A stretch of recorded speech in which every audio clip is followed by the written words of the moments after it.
waving. We're underway in the Food City 500. Way too much fun early in the going here at Bristol. Second now belongs to Kyle Busch. Michael McDowell makes contact with Tyler Reddick. Reddick is spinning. Will he make contact with the inside wall? From the top all the way to the bottom. Big move by Josh Berry. He wants to lead this race. The Food City 500 from Bristol. Sunday, April 13th at 2 p.m. On Carolina Country WCSL, 92.9 FM, 1590 AM, online at kdcbroadcasting.com.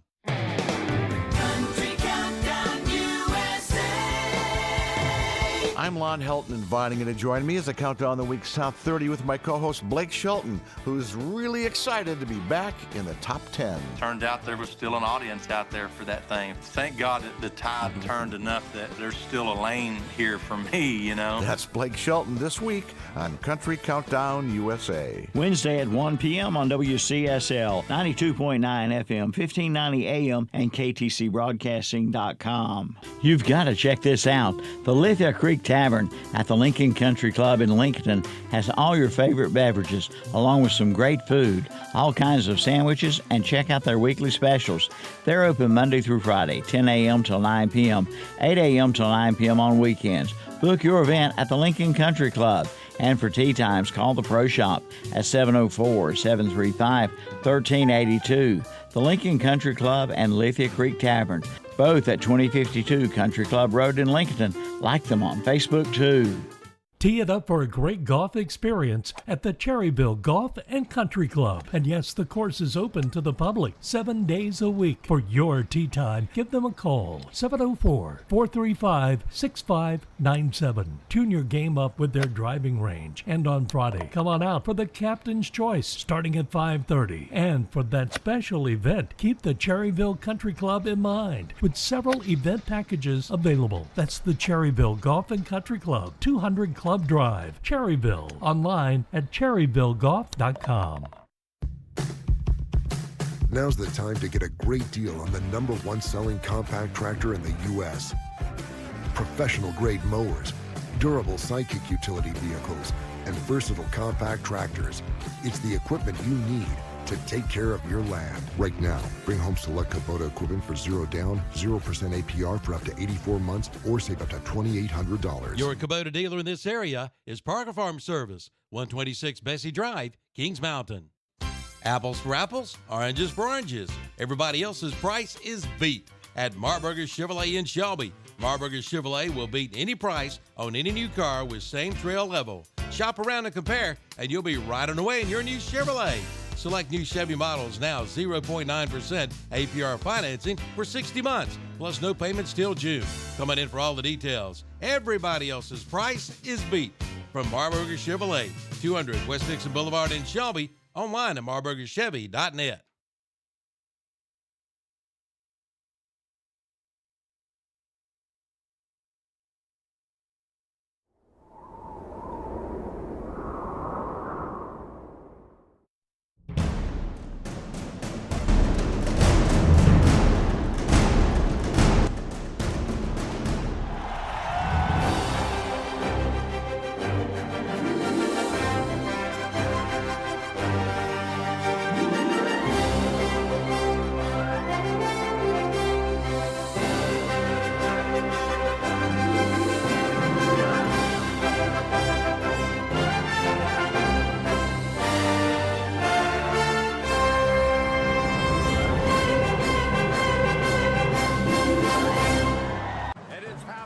before our very eyes.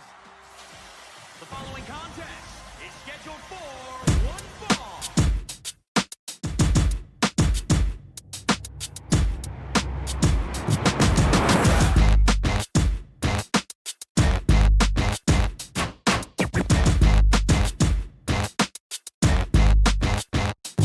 I am the incredible man. I only do things incredible can. Cause I am the seed of a chosen breed. You don't see too many like me.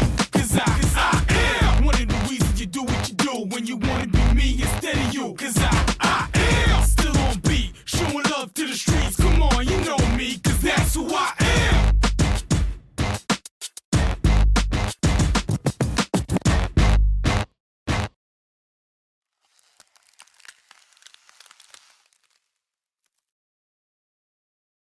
To another Saturday morning sports talk with Kevin Hastings, Chip Carter, Tom Funny, and Terry Reinhardt. And as always, JP here, turning buttons, pushing buttons, making them sound good, turn them up and down, playing music.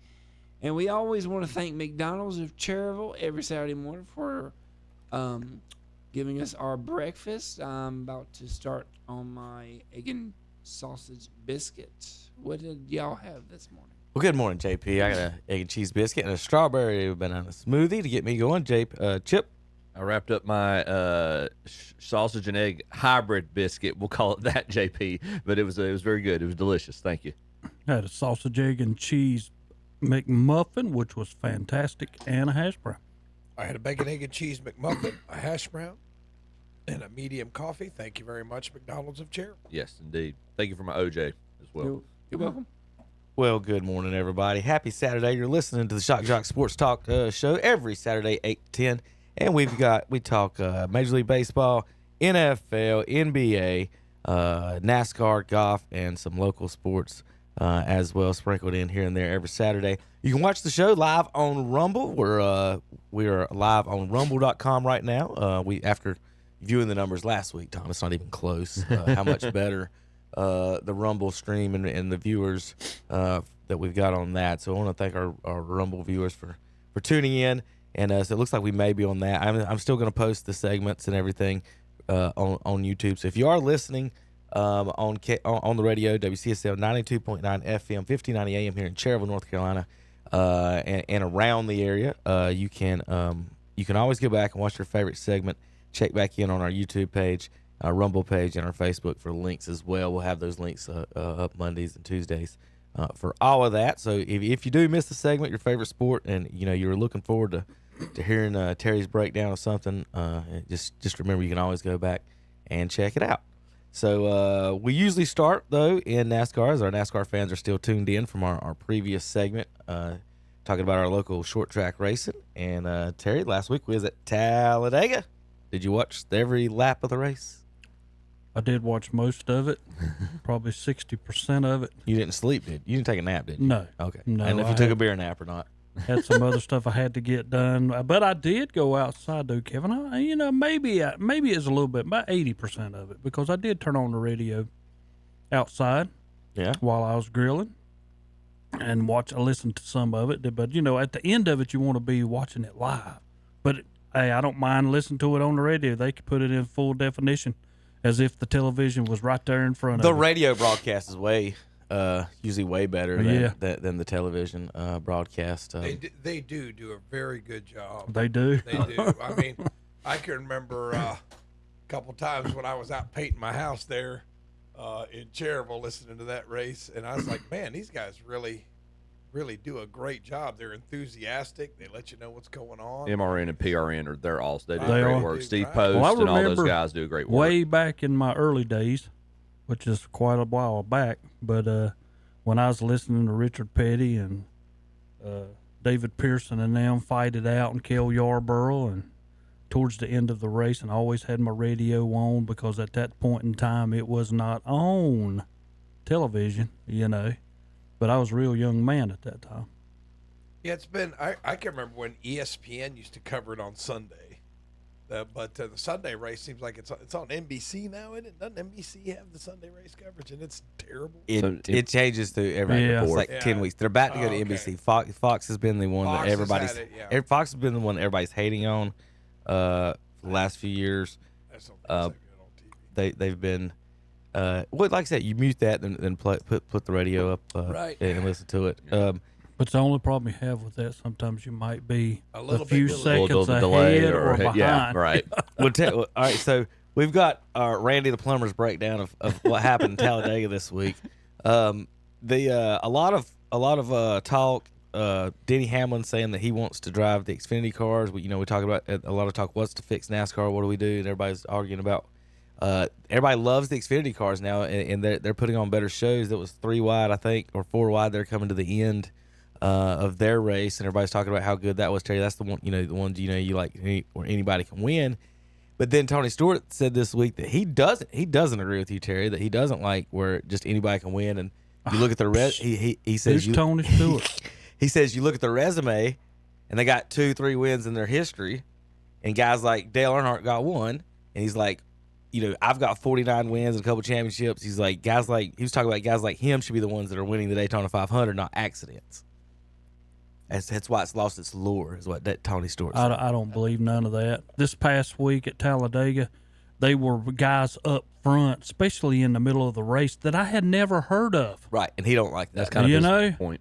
And that, well, I get him, but do you not ever want to hear that? Richard Petty got on national television a few weeks back and says, how come you only cover the front and you never cover who's back there in the back? Which, don't get me wrong, sometimes Eric Jones is back in the back. But how come you do not cover these guys? They don't get enough. He makes a great point on that because everybody's invested in the sport. Yes. There ought to be some type of, I don't know. King Richard's telling you that. I don't know if there's a contract or an agreement, but yeah, I think in the first so many laps, you should feature every driver. You got 200 laps. At some point, you should feature every driver and their sponsor, right? Hey, we're going to go a lap. This lap is dedicated to Kyle Busch. This lap is going to be Kevin Harvick, and we're going to talk about that driver and their sponsor.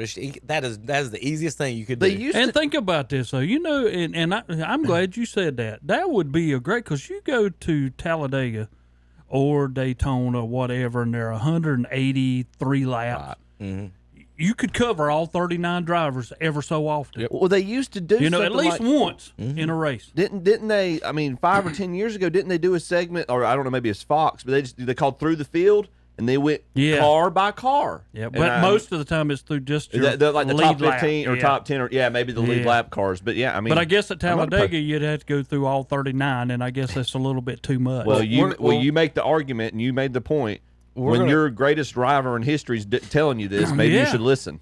Well, we're going to go out to Tom's cousin here, Randy Cinefani, and listen to his breakdown. This is how Tom talks most of the time. Welcome to Formula One racing. I know you're like, man, that's NASCAR racing. No, this is Formula One racing now, and let me explain why. Team orders in Formula One. I have seen them tell a driver in Formula One leading by 11 seconds, slow down and let your teammate win. Who's ever heard of something like that? It happened last season in Formula One, and it happened in NASCAR at Talladega. Team orders. Ross Chastain.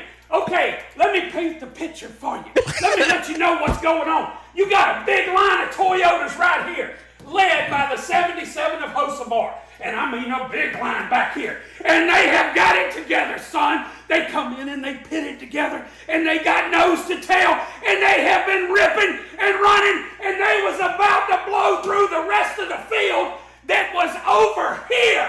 A bunch of Chevys, right? And a bunch of Fords. Ross Chastain, Chevy Team Orders. I know it's Chevy Team Orders because he let the Chevrolet go. Here they come, ripping and running, led by this Chevrolet right here. Ross Chastain pretends to try to pinch Hocevar. He didn't really do it. He was just pretending to. He didn't want it to be obvious that he had to let the Chevrolet go. He lets the Chevrolet go and then pinches right down on Hamlin. If it would have been anybody else right here, and I mean anyone else, he would have took them all out. But Hamlin, being the veteran that he is, reacted in time. Ross Chastain running about 15 miles per hour slower than this whole line of cars, cuts right down in front of Denny Hamlin on Chevy Team Orders. Welcome to Formula One. It's no longer NASCAR. You think NASCAR do anything about it? No, they ain't gonna do nothing about it because it's Chevrolet. Everybody knows that. And what about the end of the race? What was that? The biggest bunch of sissy-fied crap I have ever seen coming to the checkered at Talladega, and that's the crap you're gonna give us. Well, Terry, first, you can't do nothing about them Cinephonies. That man is a preacher. Second. Yes, JP. He's a preacher. Second, Terry, the whole going with the manufacturers that, they do make a lot of moves, like, and that is kind of annoying. Like, why aren't you making the best move for yourself as opposed to helping your manufacturers a lot in some of these races? I want to tell you something. And I was watching it when this happened, but I want to tell you something. Denny Hamlin to get him back. He's already done that before. Yeah. I mean, he done it when Kyle Busch, when they was at Dover, backed away because he knew what Denny Hamlin was going to do, and all of a sudden he took Chastain completely out, and he did it then, he'll end up doing it again. He'll get behind him and take him out of one of these races. At the end of that clip, Kevin, it just would have been fitting if the guy had been like, everybody bow your heads real quick for prayer. I'm going to have Sister Martha come up to the organ. We're going to start playing Just As I Am. I mean, that was Sunday morning worship level preaching right there. I don't know if I've ever seen this before. I don't know if I want Tom or I'm gonna let Tom. Well, he don't look too excited about it, but I'm gonna let him. I'm gonna let him describe. Tom can do it, right? Well, he's trying to figure out what to say about his cousin, but I'm just not really sure what I just witnessed. The best Twitter feed in the world is what you just witnessed.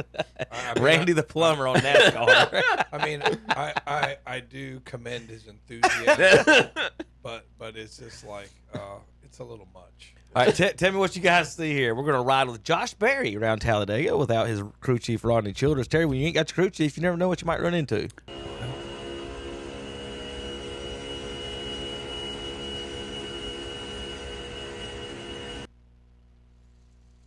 Bird? Yes. Wow. That's not a bug. That is not a bug on this windshield. Wow. That bird never knew what it That is a bird. No, you're right. Yeah, he hit it at 200 miles per hour. I was going to tell you. And it's covered the windshield. If you're going to go, you might as well go like that because you never know what hits you. Never hear the one that gets you. You never know. You're exactly right. What do I want to see the camera from the guy behind him, though. Like, there's nobody behind him right now. I want to see if there were any feathers. What if you're sitting in the front row, Terry? Sit there drinking your beer, eating your peanuts, and all of a sudden just bird feathers. Like Randy Johnson hitting the ball. Or the blood just splattered everywhere up in the stands. Like, seriously. People in the stands, they just got hit by bird blood. Have ketchup no on my fries. Idea. No idea they just did. Hope it's on the back stretch, but it ain't. I see the fans. Yeah, I know. That's coming back the front stretch. Great. I don't know if I've ever seen that on the on that. This is let's see, Landon Huffman promoting his day off after having a day off Talladega. Terry, that's his wife. Everybody. Hot Rod Vodka. That's what you do with these sponsors, Terry. Is that good use of sponsorship tweets? It was awful cheeky. How about this was a good one. How about Ward Burton? This is in the Busch series over at Talladega a few years back. He had a Cottonelle sponsor. That looks photoshopped. What did it say on the back there, Chip? Photoshopped. Gentle on Tom, my rear. it's not really Photoshop. It's Ward Burton's real car. That's photoshopped. No, it's not. Yeah, well, gentle on my wheel. I don't think you know who Ward Burton is. I do. He raced back in the 90s. Daytona 500 winner. Yeah. What does he do now? Now that I don't. That's what I'm talking about. Ward is a conservationist who works on restoring wildlife to the environment. I'll say that. That's a unique accent. How Bush went. All right. He's from Virginia. He's got that weird Eastern Virginia accent. It almost sounds Cajun. Yes. Yeah. Almost sounds Cajun. But when I worked for Estes Express Lines, they talk like that. Really? Virginia. But he's and I knew another guy from Lynchburg who talked like that. Okay. He's one of those fellas that'll pick up whatever snake crawls through the yard just to get it out the yard. They call him to pick him up. Last time I went to D.C., I talked to one of those guys who was selling pumpkins out of a Big Lots parking lot. A snake guy? No, he was selling but just like, one of those Eastern. And he sold these pumpkins that would cost you like $25 back here for like $6. and it's like, I'm glad we ran into that Virginia hillbilly. I was like, yeah. So I finally found the video that explains Terry. All right, this is Kyle Busch on the podcast this week, and Chip, I don't even know how to lead into this, but this is Kyle Busch fans calling in to talk to Kyle Busch and tell him about how they want him to win a race. The wife tells me, well, honey, if Kyle Busch will win the race, I'll give you a little something tonight. Damn! I mean, I'm just going to come out and say it, Kyle. If you don't get back in victory lane soon, I'm probably never going to see sexual relations with my wife again. Please help me. Did you know what was weighing on this next win? You have a lot of things, and I bet you that's the first thing you're going to think about The next you time? win. Yeah. My man's getting laid. Shout out to all those DVC fans. fans. Rowdy Nation fans are getting lucky tonight. Hell yeah, let's do it. Poor Rowdy Nation. I wonder how they feel about Millbridge. Can I get a little something from Millbridge? Can we bring SRX back? I went 2 for 2 in that one. Yeah. I didn't know that's what was on the line for you Kyle Busch fans, Terry. No wonder y'all pull so hard for him. That's funny. I didn't know it was the in-home bet there, Tom. What bet makes you put on that sweater vest, Tom? That'll never go away, Tom. No, it won't. It's hanging up in my closet. There you go. On occasion. Yeah. It's got it wrapped up. Now we know why I have 5 kids, because I'm not a Kyle Busch fan. No, yeah, there you go. Oh my goodness, so a little fun in NASCAR. I got one more. Let's see. Oh, Terry, that one's good for you in a little bit. Oh, how about what we always have to do? Oh yeah, leftover at Talladega. Yeah, we did this last year. Yeah. So we're gonna go for the folks listening on the radio. This is the guys on the NASCAR Talladega Super Speedway. They actually go through the parking lots to take pictures of all the things that are left over. The Left Behind series, I love it. That's amazing how you just leave that. I mean, there's a lot of people like to have That's that in in their good man shape right cave. there. Look at that. Yeah, a lot of people love that in their it's man sectional. cave right now. Yeah. Or people like my wife who find this stuff and then resell it. You know, there you go. Yeah. Just send her down there. There you go. I'm serious. Yeah. When I see this, I wonder if it's like I got 2 questions. Is it a, hey, let's buy a new couch. Let's just go ahead and take the one we got out the house and we're going to go party with it thing? Could or, y'all, we can go down to the thrift store and get a couch for $50 sure to take it out today. I'm sure, I'm sure it's either or. Either one. That's just a good scenario. Yeah. Surely that's just not like, we're going to take that back home and then we forgot it. Like, that didn't happen, I did mean, it? I do it on a smaller scale. I mean, like if you're out of town, it's like, oh man, I forgot like a shirt. I don't know, and then you just go get one and then just discard it. I mean, like Now, those are things right there you could probably just throw them in the trash. Well, it says these are sealed, and I don't get paid enough to open them. No, I don't blame him. I don't blame him neither. Oh, there's your broken cooler. Yeah, that's no good. Uh-oh, that's a car. That is. A little die-cast car or something, man. I think that's women's deodorant. Yes. Oh, is okay. it? Looks to me like awful small. Are you sure? Yeah. Are you sure? Hey, I'll take your chair. That's a nice little rocking chair. Yeah. Grill didn't make it. Yeah. Now, you can get those and resell them. You can. People pay money for those. Yeah. Yep. Carpets. We got rugs. What is that? A car door? Yeah. What got burned? What happened? So everything got burnt in this one. That's just a wood Kyle pile, Busch isn't it? didn't win. Kyle Busch. Is this how you make a fire pit? You get surrounded with beer cans, Terry? That's What, the what do you do that border. at? I don't know. Is that a about cat square beer can? I mean, a fire pit. I could tell you stuff about cat square, but anyway. Gosh. I don't know what happened for that hat not to make it either in or out of that situation, but Somebody was probably. somebody left their party hat right outside the porta potty. And then, of course, we always have inflatable mattresses, grills with food in it. How about hundreds of hot dog that. buns? Oh man, somebody didn't eat there. What I'm asking though, since those packs look sweaty, does that mean there's actual meat inside those buns, or are they just? No, it's probably the morning. It's just so hot. Probably that morning. Oh yeah, there you go, Terry. Oh, up next here in a sec. How about you left your whole bar? Somebody would love to have that. They built a bar and left it out there. Not built a bear, built a bar. Crazy. How about a pool? There you got a swimming pool with some murky water. I don't know about that. What color is that water anyway? How close do you sleep to the porta potty? That's it. I don't know about that neither. God. What if you're sitting there at night asleep, Terry, and somebody makes a stop by? That's all right. A pretty nice tent there. Yeah. How does that one not? Well, that's you see the beer bong outside the tent. You didn't look close enough there. That's 4-person beer bong. Oh yeah. Glow in the dark. Oh, the Florida Gator fans left him a seat there. Now there's a national championship seat. Yeah.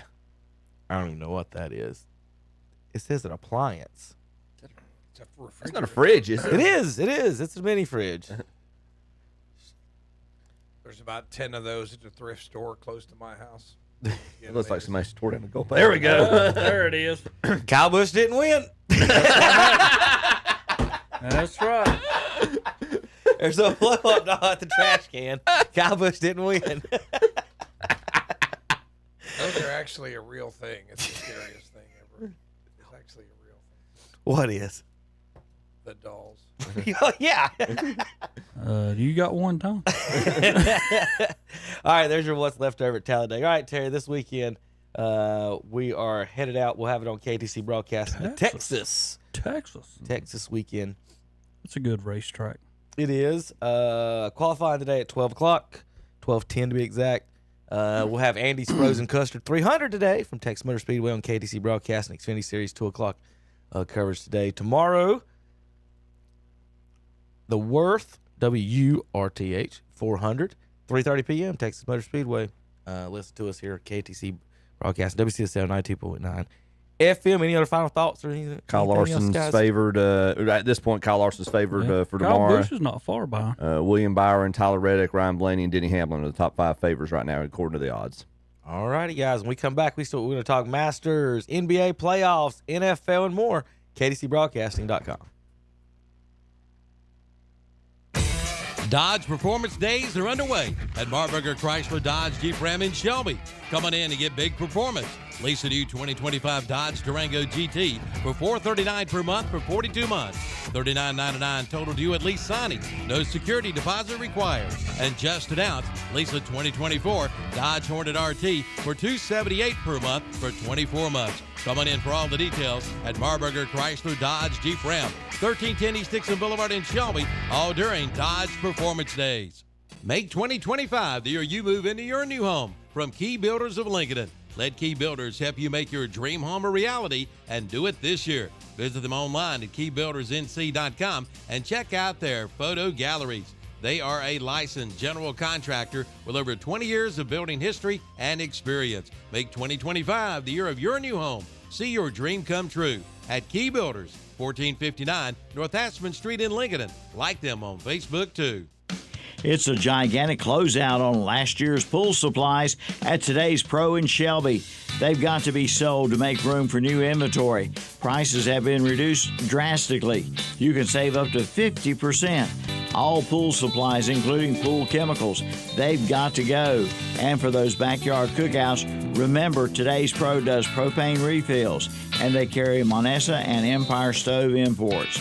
That's today's Pro, 1325 East Dixon Boulevard in Shelby, online at todayspro.com. Like them on Facebook too. Need a shed? How about a carport? Or maybe a trailer? Oak Grove Supply has it all. We're talking about custom storage sheds. Any size, any color, any style. Also RV carports, triple wides, lean-tos, garages, barns, you name it, they can build it. Plus, they've got open utility trailers, enclosed trailers, even custom concession trailers. And don't forget the mulch, black, brown, or natural, double ground and ready to go. See Jordan and Rusty today at Oak Grove Supply Company, 2427 Oak Grove Road in Shelby. Online at oakgrovesupply.com. Oak Grove Supply Company. They have what you need. For your next round of golf, head to the mountain. Crowder's Mountain, that is. Now, the Crowder's Mountain Golf Course has the best golf prices around. Play and ride 18 holes Monday through Friday for just $20. Good for regular and senior players. Play and ride 18 on the weekends till noon for just $30. And after 12, just $25. For your tee time, call 704-739-7681. The Crowder's Mountain Golf Course, Lincoln Academy Road, Kings Mountain, right off Highway 74 bypass. The CF Moto Rev and Ride sales event is underway at Full Throttle Power Sports in Lowell. Get financing as low as 1.99% APR and rebates up to $1,500 on select models. And get the Suzuki King Quad for 0% financing for up to 36 months for qualified buyers, plus up to $1,600 in customer cash. But that's not all. It's Honda Bonus Bucks with up to $200 in bonus bucks on accessories, the Honda Care Protection Plan, or use it for your down payment. See Full Throttle Power Sports, 100 Indian Walk in Lowell. Online at ncfullthrottle.com. And we're back on Saturday Morning Sports Talk with Kevin and the gang. They must have been doing a phone. Yeah.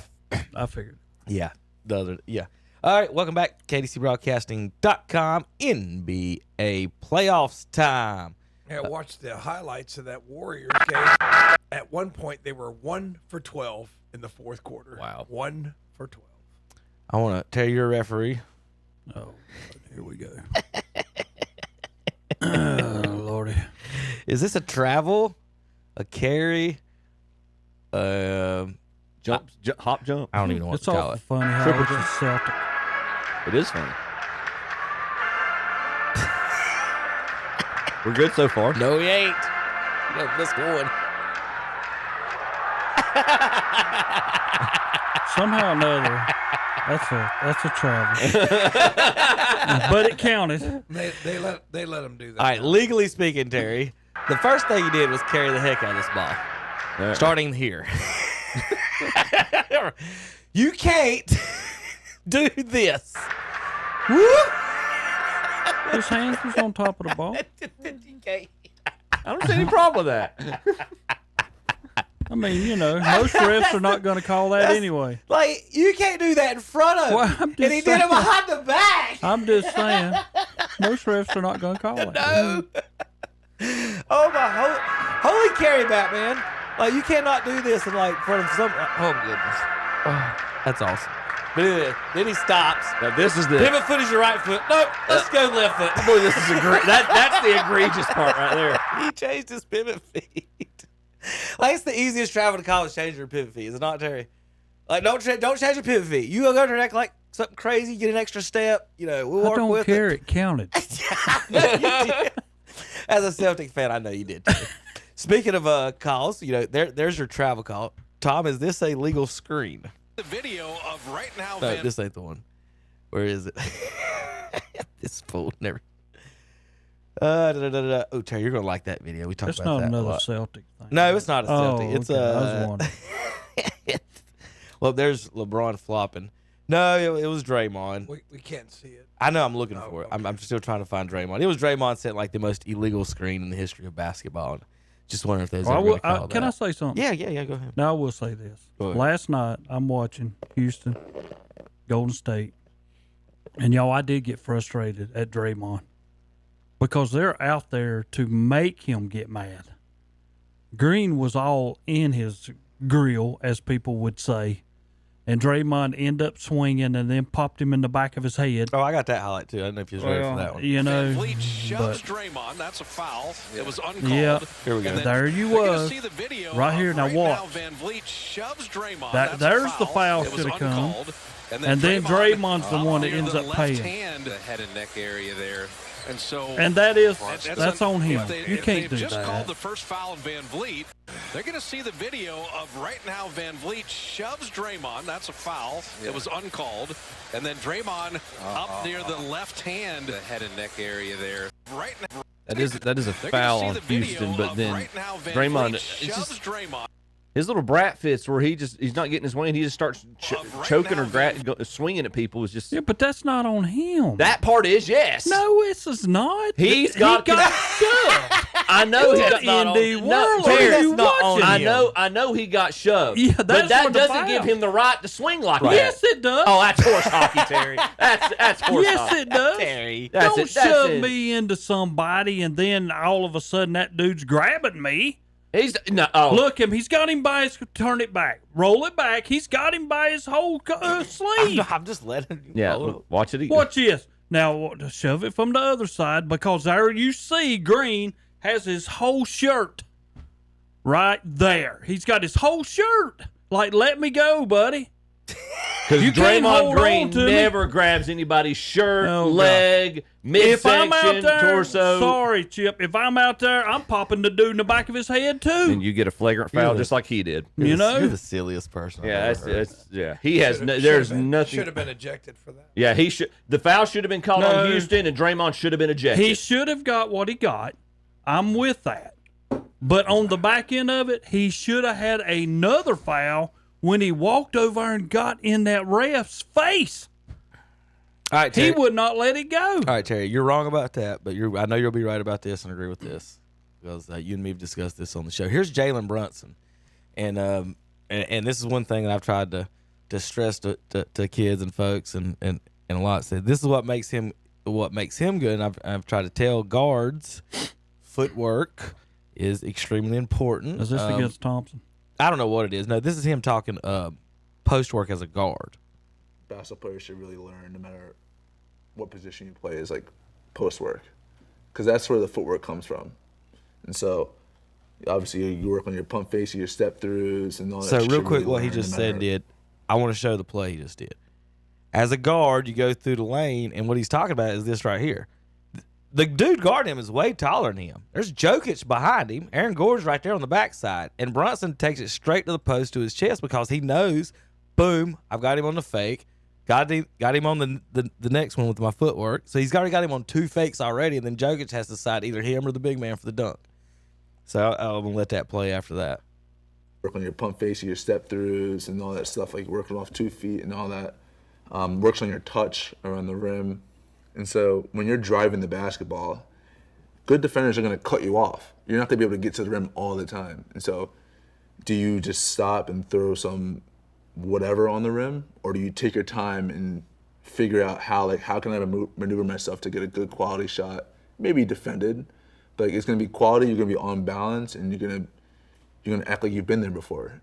And so, yeah, I just remember when I was younger working on stuff like that, not really knowing that it was gonna translate to when I'm actually driving the ball and like stepping through and being in the lane, and maybe not being on the block, but I'm at the elbow doing that stuff, and then all of a sudden the defender's out of the picture and I'm shooting a floater. So that's one thing, trying to stress the kids and the guys that they don't have the mid-range game today at all or the post game today at all. You can't hit a three every time you come down the floor. You can't dunk it every time you go down the floor. You've got to be able to do something else. And that's what makes these guys like Steve Nash. What he's talking about right there, what that play, that was exactly what Steve Nash did, get to the lane, and he was talking about then he would put pressure. Once he got in the lane, he had the defense exactly where he wanted him. He didn't have to get in there and score. But with your footwork, and you know Steve Nash was a soccer player, so we all know that. But big time for guards to be able to do that. You can't just drive every time. We talked about, he goes down as one of the best defenders, especially one of the best backcourt defenders in history. But one of his best offensive tools, in terms of the post, if you talk to his teammates, was the glove. Gary Payton was great at posting up the guy, whoever was guarding him. And obviously Gary was not the tallest guy on the Mark court. Jackson got a lot off of his as well. That's just proof that it's not to Brunson's point. It's not about your size necessarily. There's ways you can take advantage of the post game no matter whatever position you play. And Gary Payton was very good. Once somebody touched him, he would go from which side they were on. Yeah, very easy. Well, Jokic is showing without no post defenders in the whole NBA. Jokic is showing anybody can score. But what I hope the kids at home saw, that I think his left foot was his pivot foot in that move. He did not move that pivot foot. Once he did his little spin move, he got him on his back. The left foot stayed put till he jumped and laid it in. Yep. He needs to get that Celtic to show him how to use that extra switch the foot. I am glad we showed him though, because he'll be done here in a minute. All right. Here's your playoff brackets. All chalk in the East. The 4 Pacers beat the 5 Bucks. They will face the 1 seed Cavaliers. The 3 seed Knicks get past the 6 seed Pistons. Not long, Tom. And the Celtics, the 2 seed, get past the Magic, and now it's Celtics and Knicks, Cavs and Pacers. Cavs and Pacers play tomorrow at 6 o'clock. Knicks and Celtics will be Monday. Tonight, Game 7, Nuggets and Clippers. Tomorrow, Game 7, Rockets and Warriors. And then the Western Conference Finals, I guess, will get kicked off, Tuesday or semifinals Monday or Tuesday. I guess Tuesday probably. So tonight, Game 7, Nuggets, Clippers. Terry, who you got in this one? Oh, I'm not changing. Nuggets. Not going to change. Nuggets at home. Tom, you got any thoughts on this one? It's been a good series. I've been following it a little bit. How could you go against Jokic though? I mean, in an elimination game, it's hard to go against him. I think I'm going to stay with Denver. The playoff predictor has it 56% for Denver tonight. Yeah. Harden averaging 22. Jokic 29. He's been some in good the series. Harden Harden been good in the Chip. The whole game's been good. I'll be honest. And to Tom's point, I understand being mindful of Jokic, but if there's one guy who in the clutch can step up and match Jokic, it's Kawhi. So they've got the Lakers. The Clippers is a 1.5 favorite. Yeah, I think and even though Denver's at home, I think I'm gonna regret making this pick. I'm gonna go Kawhi and the Clippers. The series games have went home, away team, home, away team, home, home. So away teams won 2 in the series. So not far-fetched. Clippers won Game 2 on the road, 105-102. And if you look at the way Cleveland played down there in Miami, they were tight games in Cleveland. They went down to Miami and just blew the doors off them down there. Miami just shut down. And you saw, especially after that third game, the fourth game, they were just like, okay, let's get this over with. It's time to put old Yeller down. Speaking of shutting down, what do you think about the Warriors just shutting down the starters and Clipper in the third quarter, Terry, in playoff game? Was there too many games in round 1? I think there are. Should we only have 5 games? What, you go 3 out of 5? That's what they used to. We had that at one point. I was getting ready to say, and there was a lot of complaints about it's easier to upset a team in 3 out of 5 and not beat them in 4 out of 7. If you win, especially if you win Game 1. Yeah, you guys wouldn't like mine. First round would be 3, second round would be 5, third round would be 7. Oh my God, you sound like Major League Baseball. But the thing is, the gamblers won't like that, Kevin. No. The gamblers want an extra game to bet on. Now that you've legalized all this sports betting, well, yeah, everything's going to be as long as it can be. More games, NFL games, more money. more college, more basketball games. You should have seen the stupid number of the amount of wagers placed in this state. Wow. It's, I joke around. I'd really do it for fun, but there are a lot of guys that really think, man, this is my big break. I'm going to make it big in this, and it gets away from. That's tragic.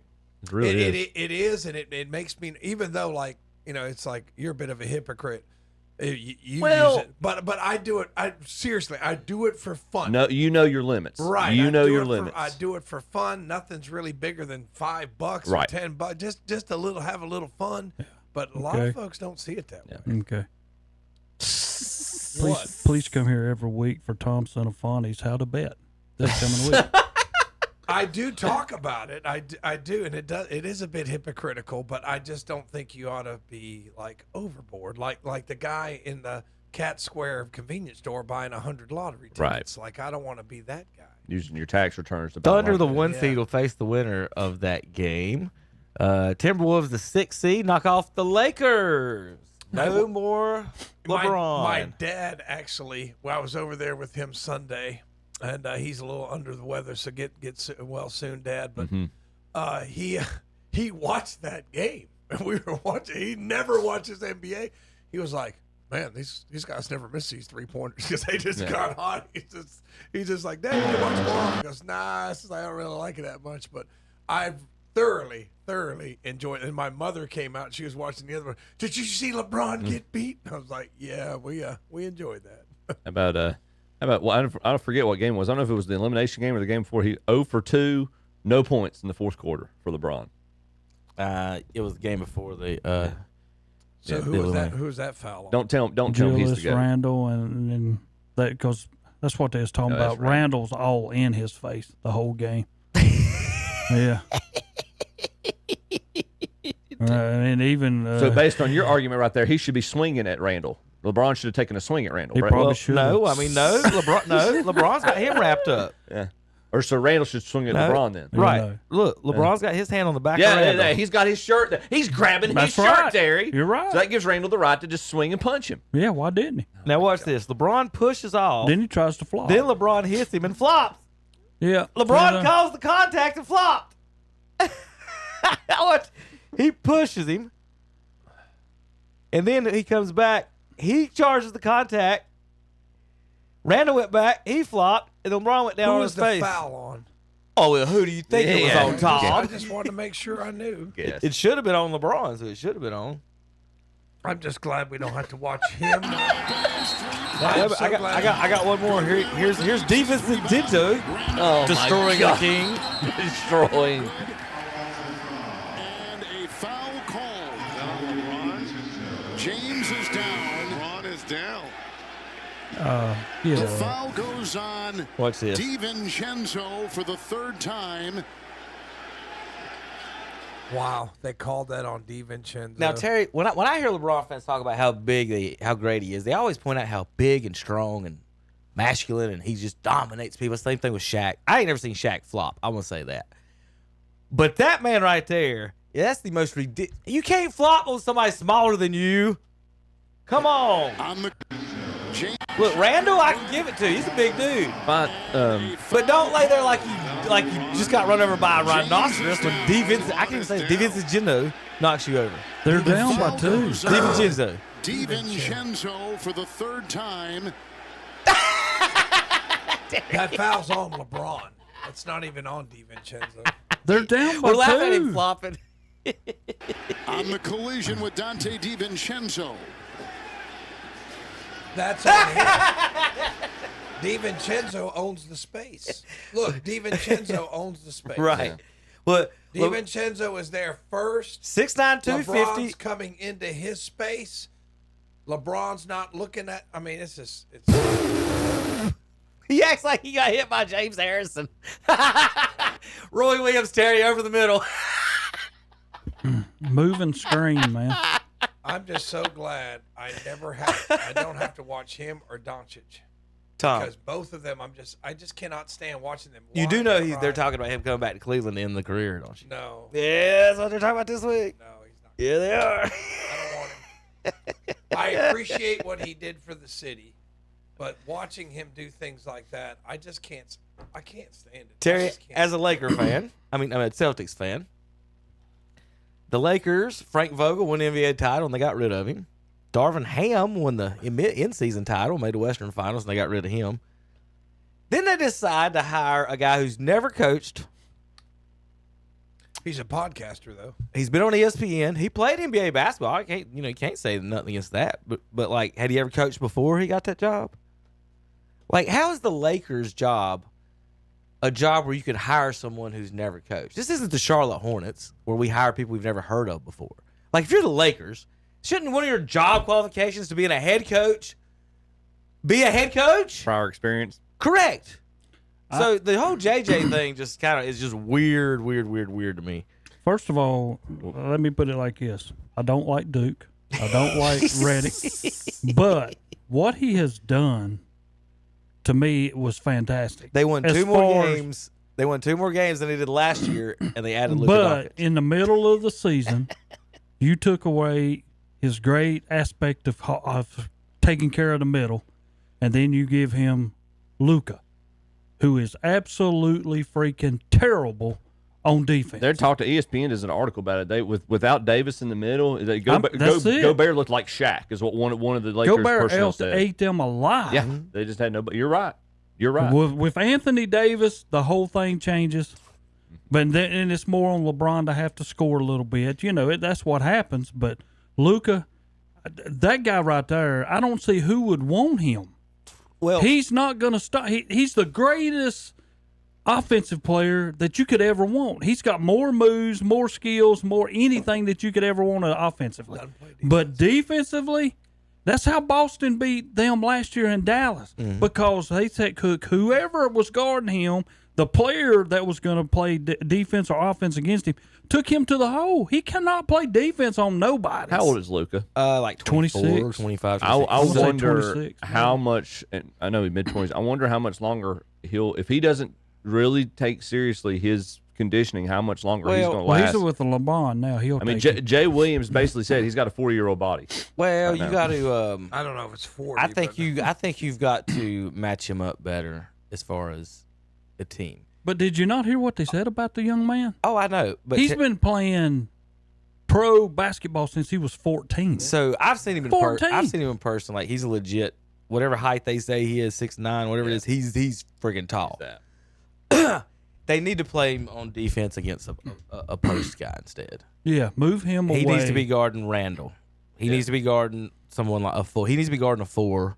He can't guard. I don't know whether he can guard Randall. I'm not saying he can, but it's better than him guarding a point guard. Better than him running around. Well, no, it's better than him standing on the perimeter and getting blown by. Yeah. And then nobody plays had in the defense. There's no last game. 7-footer in the middle. Right. Like if he's with the guy that don't shoot threes, at least he can be in the vicinity of him and put his body on him. They had in this last game that 16 times a guy tried to blow by him. 9 times that guy got around him. Yeah, probably. Yep. And scored. Sounds about right. I mean, there's no defense on that.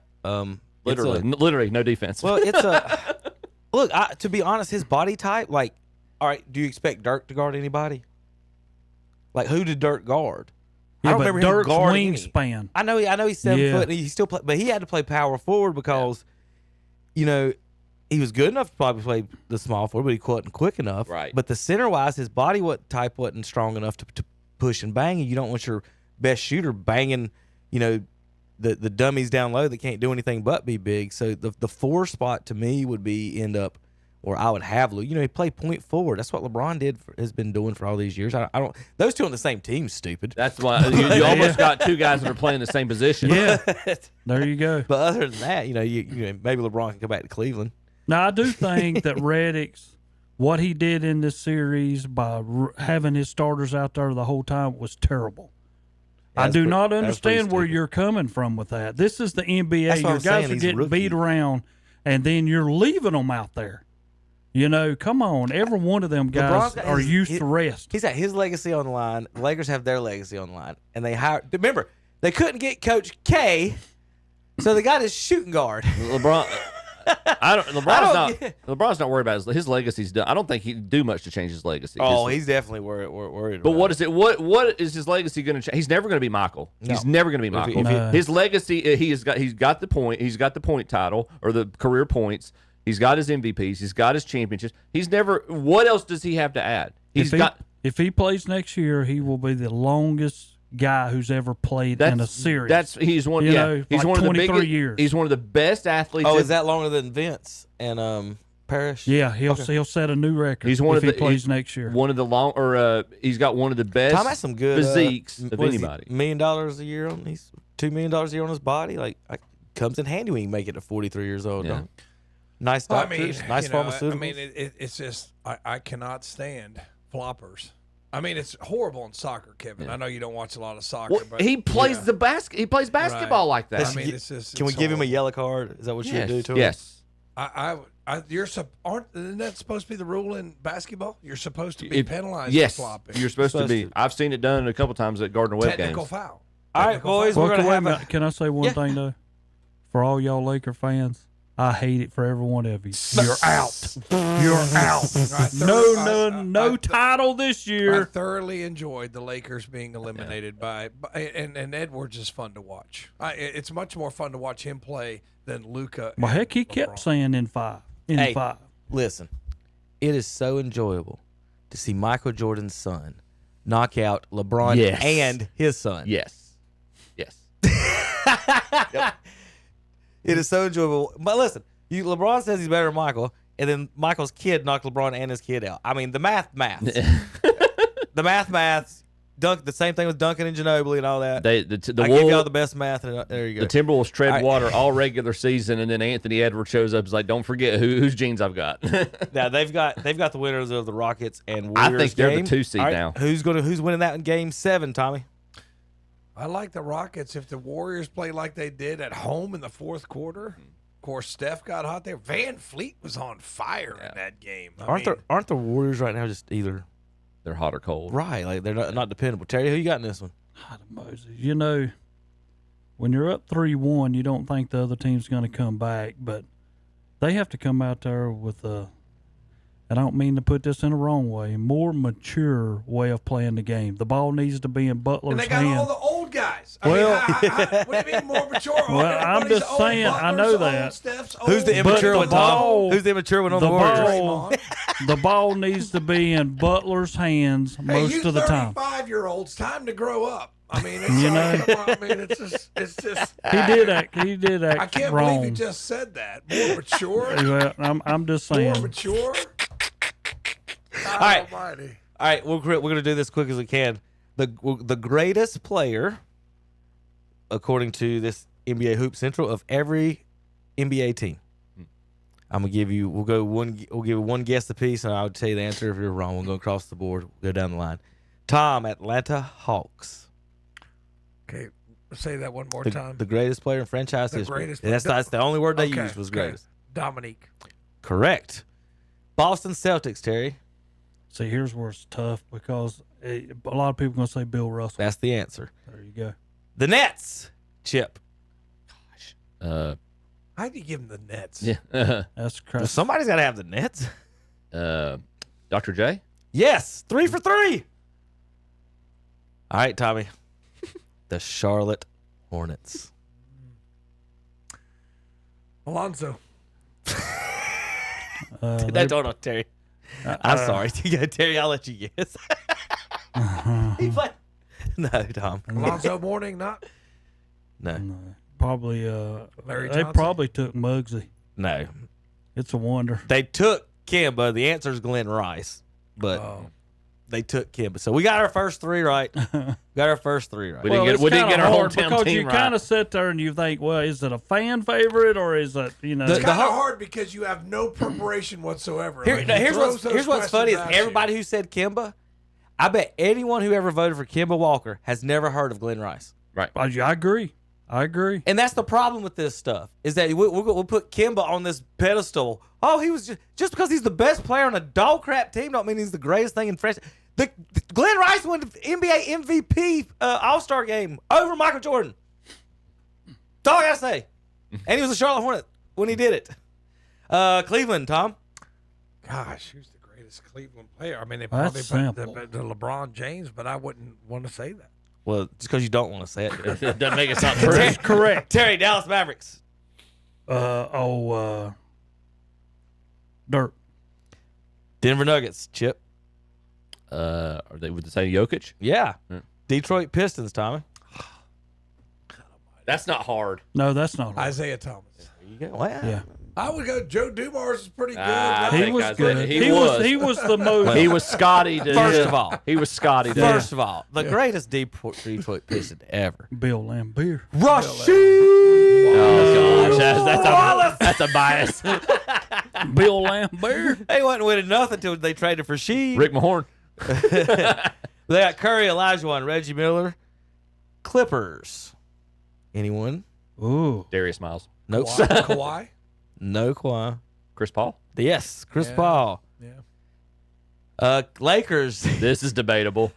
And this is what I mean. Yeah, I'm telling you, when Kemba got voted, who got voted for the Lakers?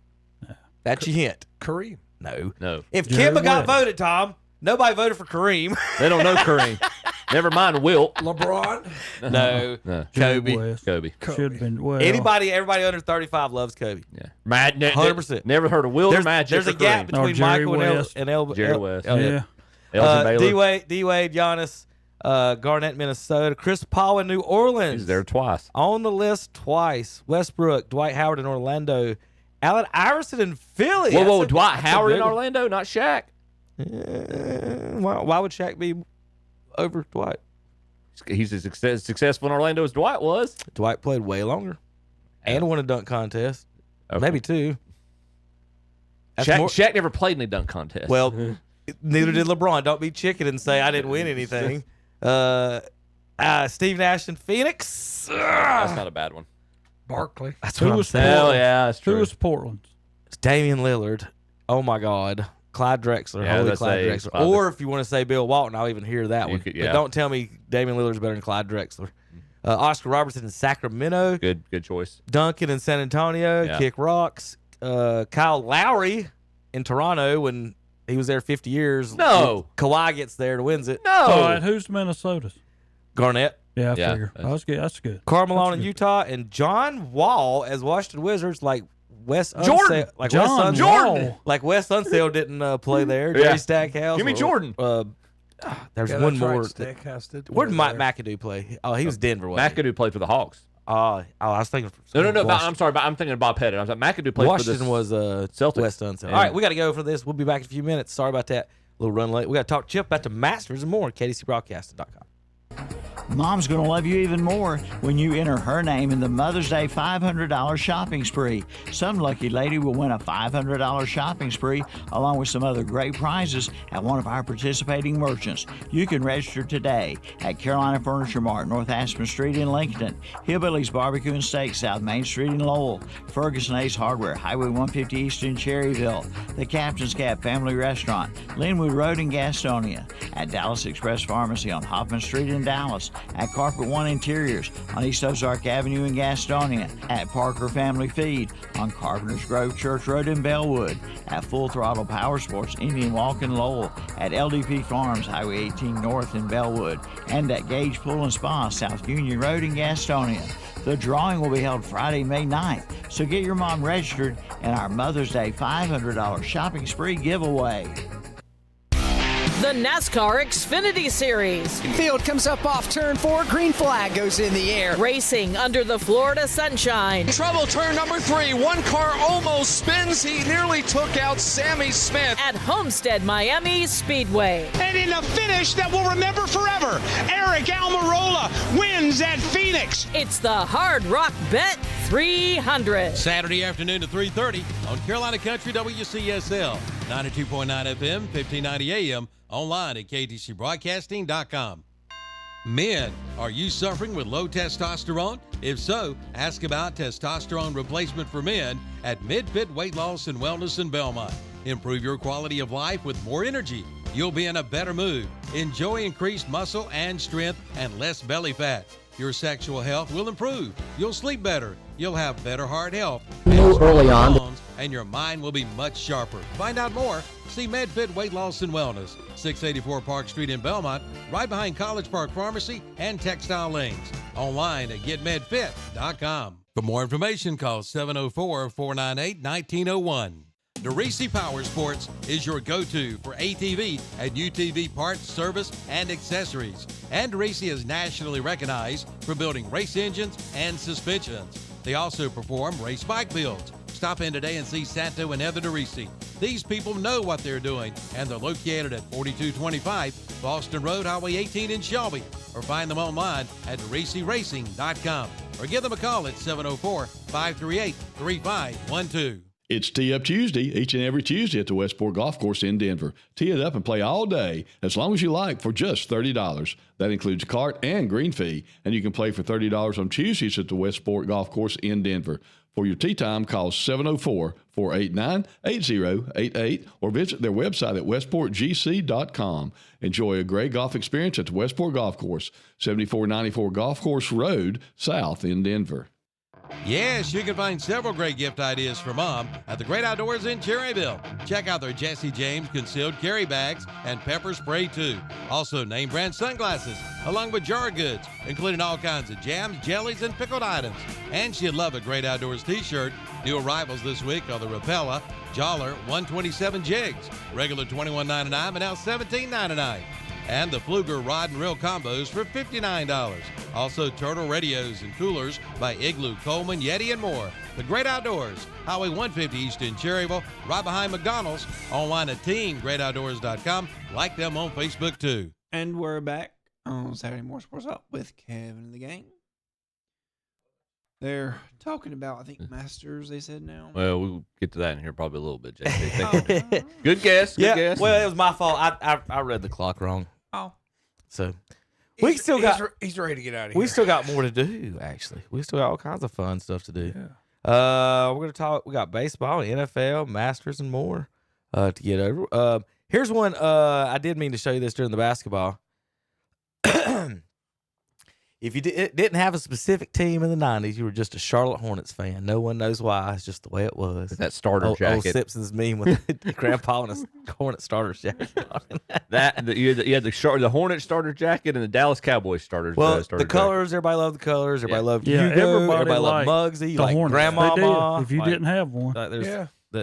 and like they led the NBA in It attendance used to be for fun to be a Hornets for a fan. lot of There time. were they had so many good marketing. Like to Kevin's point, they had so many good marketing angles with Muggsy and then with LJ and the Grandmama. So the minor league teams do this quite a bit. So we have a new team name. The Morehead City Marlins are changing their name, and I'm gonna go ahead and let Tom go ahead and read this new team name. Crystal Coast Booty Divers. Yep, there you go. There's a With new the- minor league team in with Morehead the two City. baseballs that are made to look like, well, I won't say. And the hands are upon them like perhaps a bit inappropriate. Terry, you want one of these shirts or hats? I gotta find us a If hat. I was- I gotta see. I gotta. in college, I would have worn that shirt to a party. Correct. yeah. When I was playing basketball and somebody got us a shirt that I absolutely did not like, but that's what we had to wear because that was our sponsor. I don't even want to know. Oh, okay. We got some baseball to get into. Hey, y'all guys will like this. Terry, this one's for you. Here's your birthday present. You ready? I'm gonna have to zoom in quite a bit because this is old. But I did find something for Terry. This is, let me check, 1986, April 15th. Okay? This is the official scouting report of Vincent Edward Jackson. Better known. You know who that is, Terry? He knows. 1986. You don't know who Vincent Edward Jackson is? He knows. Tom? Can I shine some light? Do y'all really not know who Vincent Edward Jackson is? Kansas City Royal Scouting Report? Bo Jackson. There you go. There you go. Okay, sorry. Took me a minute to catch up. It's early. Bo Jackson, that's right. These are ratings out of 10. He got a 7 in running speed, 7 in power, future 7, arm strength 7, arm accuracy 4, future 5. How do you get arm strength 6 of 7? Well, it says present and future. It says present 6. He estimates the future to be a 7. Okay. That's not wrong. 4.1 time to first base. Chip, I'm going to let you do some reading here on some of this, on some of the scouting report here. Physical description: outstanding top body, strong and very muscular, very durable. Don Baylor type body, but stronger throughout. Don Baylor, but stronger. I don't know what GL means, but no something or injuries. No GL or injuries. Yeah, I have to figure that out. Abilities: franchise type player, can do it all. A complete type player. Greatest pure athlete in America today. Can run, throw, and hit with power to all fields. Has outstanding baseball tools to go with outstanding athletic body and abilities. Wasn't wrong. Weaknesses: needs some hitting adjustments with breaking stuff. The only weakness I can find in him, his major weakness is football and the lack of love for the game of baseball. Now once he said that, listen to this scout really go into about that. That was like basically, give me 1 second. Let me get this a little bit bigger for you. Okay. That's basically like the gist of this whole scouting report now. All right. Starting here. Player has never shown a real love or desire to play this game. He got off to a struggling start this year and seemed to lose his interest and desire to bounce back. You got to have a heck of a package deal for this kid to meet his own demands, and you have no guarantee to how long he will hang in there on the minor league deal. He is a real gamble. The makeup evaluation and player summary. Good kid and on introvert side. Doesn't say much, never has. Look for Angels to maybe take a chance on him since they have 6 picks in the first 2 rounds. He still has great tools to work with, but will also be 24 in November of 86. His tools are easy to grade out, but his head and heart to play the game is what's hard to grade. A scout's dream to sign, but give me the kid with the big heart and desire to play this game with less tools. In my opinion, he's just too big of a gamble to take for the first round. What a shame this kid was. And again, the Angels mess up again. That's all I got to say. Thank you. Kansas City said thank you. That scouting report was pretty accurate until the Buccaneers messed with Bo and took away his amateur status. And then he suddenly became very passionate about playing baseball very quickly. Yeah, and Terry, did you ever sense or know anything as far as that goes? No, I did not. Looking at his Kansas City stats, 22 homers, 53 RBIs, 158 strikeouts, 235. The next year, 25 homers, 68 RBIs, 287. His best year, he batted .310, 32 homers, 105 RBIs, and 172 strikeouts. Now, Terry, did you hear what I just said? Mm-hmm. His best year, 32 homers, 105 RBIs, but he didn't bat. He batted .256, almost in Trout range. That's Trout range right there, except for the batting average. But the batting averages were .235, .246, .256, .272. So there's you some thoughts on that. So I thought you'd like the Bo Jackson scouting. Where exactly was he drafted? New York Yankees in the second round. So they said he was no good. The Royals didn't want to do. They drafted him in '82. Then the California Angels in the '85 June draft, and then the Kansas City Royals in the '86. And we gave him an opportunity. And that was the fourth round. So y'all drafted him in the fourth round of that draft. That scout report was '86, wasn't it? Yes. Okay. Or I think so. April 15th, 1986. So yeah, it's basically baseball drafts. You can draft the player, but if they don't sign, they go back into the pool for the next year. Yeah, and here's the thing: did y'all know there used to be there was no actual rules to how many rounds there was in the draft? Let's keep going. You just draft until everybody said they were done. Huh. So whenever you just got done, you just took your team and went home, and then when everybody was done picking people or naming people to their team, then so is that not weird? Let's say you got to the 13th round and you're the Braves, and all right, we're done. Do the Yankees if the Yankees want to go for the 14th round? Can they just keep picking people? I'm not sure if they just keep naming people. I guess naming all their friends and family. Or I guess at that point you just sign an unsigned. I don't know the exact rules of that, but that is the thing they were talking about here. Yeah, you just keep up. I guess at that point, what's the difference in signing an undrafted free agent at that point? All right, here's a flashback to 1980. Okay, flashback to 1980. This is batting average leaders for every team. Okay. So I'm going to pull up today's stats. We're going to go to Major League Baseball stats. And we're going to see the batting averages. We're going to count. Oh, God. 22 people, Major League Baseball, are above 300. One's above 400 right now. Yeah, he is. 22 above 300. Looking at the past in 1980, team leaders 1, 2, 3, 4, 5, 6, 7, 8, 9, 10, 11, 12, 13, 14, 15, 16, 17, 18, 19, 20, 21, 22 teams with a team leader over 300. I'm guessing some of those teams had more than one players over 300. Yeah. That was only with 6, 12, 18, 24, 26 teams. So 22 out of 26 teams, their best batter was over 300. Now, today, there's only 22 batters in Major League Baseball over 300. I'll give you guys a couple of quick guesses. Tom, who's the leading hitter of the Cleveland Indians in 1980? I was 6 years old. What? I bet. Okay, Terry, who's the leading hitter of the Kansas City Royals? Batted .390 in 1980. He was like 38 years old. It was like 38.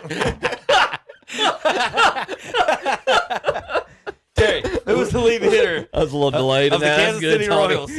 1980, batting .390. I'll say George Brett. There you go. See, he knew his, Tom.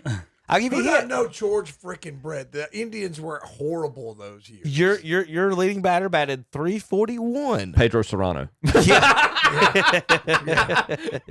That was the late 80s.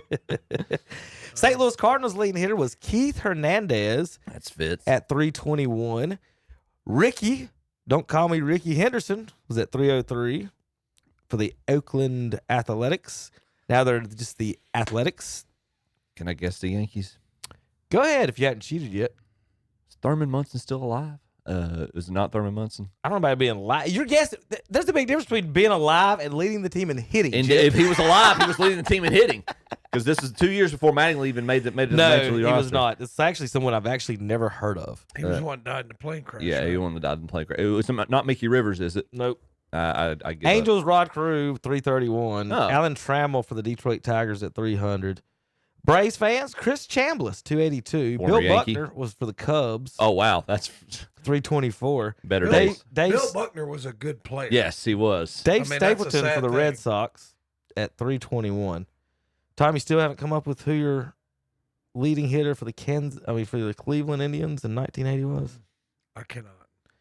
Chip, nothing for your Yankees? You're not going to get that one. I'm going to go ahead and tell you that one. Googling it. You can look at the roster and you wouldn't be able to guess. I could read the names of the roster and you would be like, I don't know. I'm going to guess 3 other people. I didn't realize Bob Watson led them batting average. Have you ever heard of the great Bob Watson? Not Tom Watson. He was there. That's why Don Mattingly was 2 years away from playing Bob first Feller or Bob Gibson. Bob Watson. Tom, the great Miguel Delone. Who? Have you even heard of him? No. Tom doesn't even. Terry, he makes fun of you for not knowing your players. And this is the leading hitter on his team in 1980. Mickey Rivers led the Phillies in batting average that year. I thought he wasn't with the Yankees. Is that who you're going with? Yeah.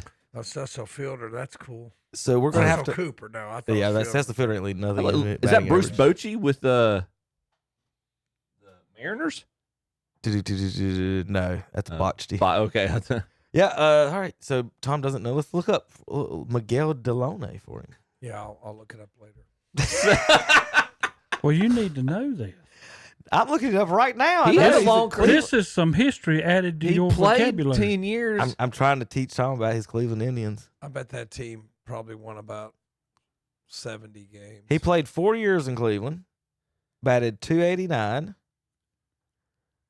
Average player.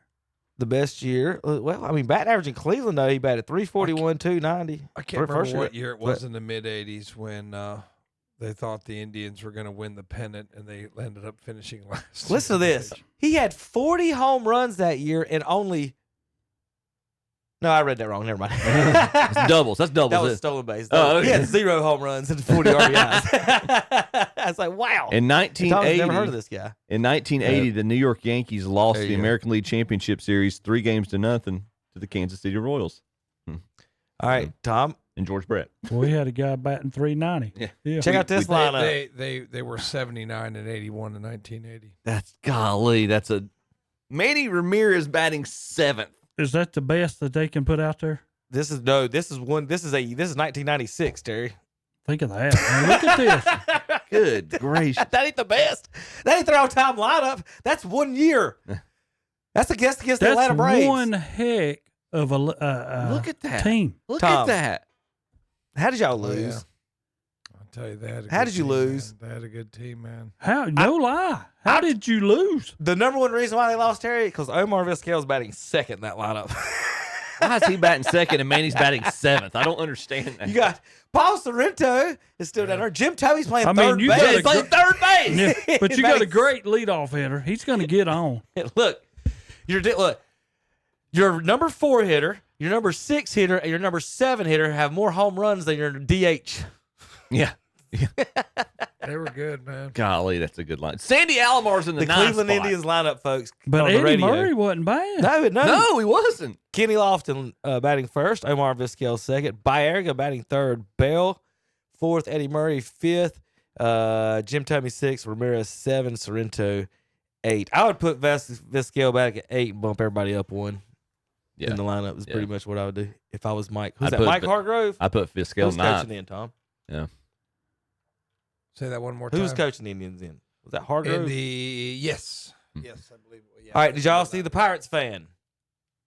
Oh, that fell? Yeah. Oh, Lord. Have y'all seen this, Tom? No. Watch this. Ooh, bam. Oh, my God. Is he all right? He jumped up. Was the ball hit at him or what Oh, my happened God. here? Wow. Oh, Jesus! Watch this.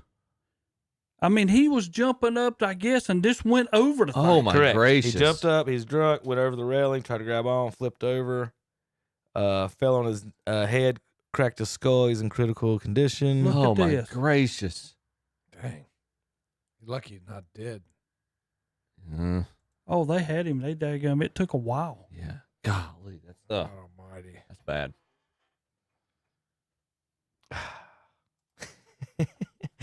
I'm not going to read this on the air. I'm just going to pull this over for you guys to read this. And I just want y'all to read the caption on the bottom.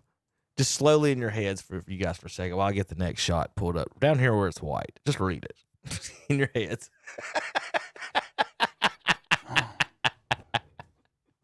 So you got to figure out something. Whatever you do, don't put that, right? Oh my goodness! I know, folks, you can't see it. It's inappropriate for but this is on the NBC Chicago posted this on the television about the statement. Copywriters are make sure you pay your copywriters. The commas are important. Commas are very important. That 1995 Indians team won 100 games. They were 144 because that was a strike shortened season. Remember, the 94 went into 95. They didn't play. They didn't play full season in 94 or 95. Yep. So y'all probably got robbed of maybe a championship. They won 100 games in at least compete for another one. 144 game season. Yeah. They were good, man. Yeah, they were. You said 144 game season, and the Braves beat them. The Braves, Did y'all win a World Braves That's beat right, them you did. 4-2. Yeah. They beat them 4-2. Wasn't even 7 games. I think so. Mm-hmm. I remember. I was in college. I'm trying to find. There was another angle of the guy going over the edge, and I was trying to find him. That was terrible. Yeah. There he goes off on the stretcher. Pull it up for you. 4-2, Tom. Yeah. But anyway, he's live. Laid on his head here. 21 foot high Clemente wall. Let's see some more. Yeah, there's what it is. Trying to put him on a thing. There's a reason why. Boom.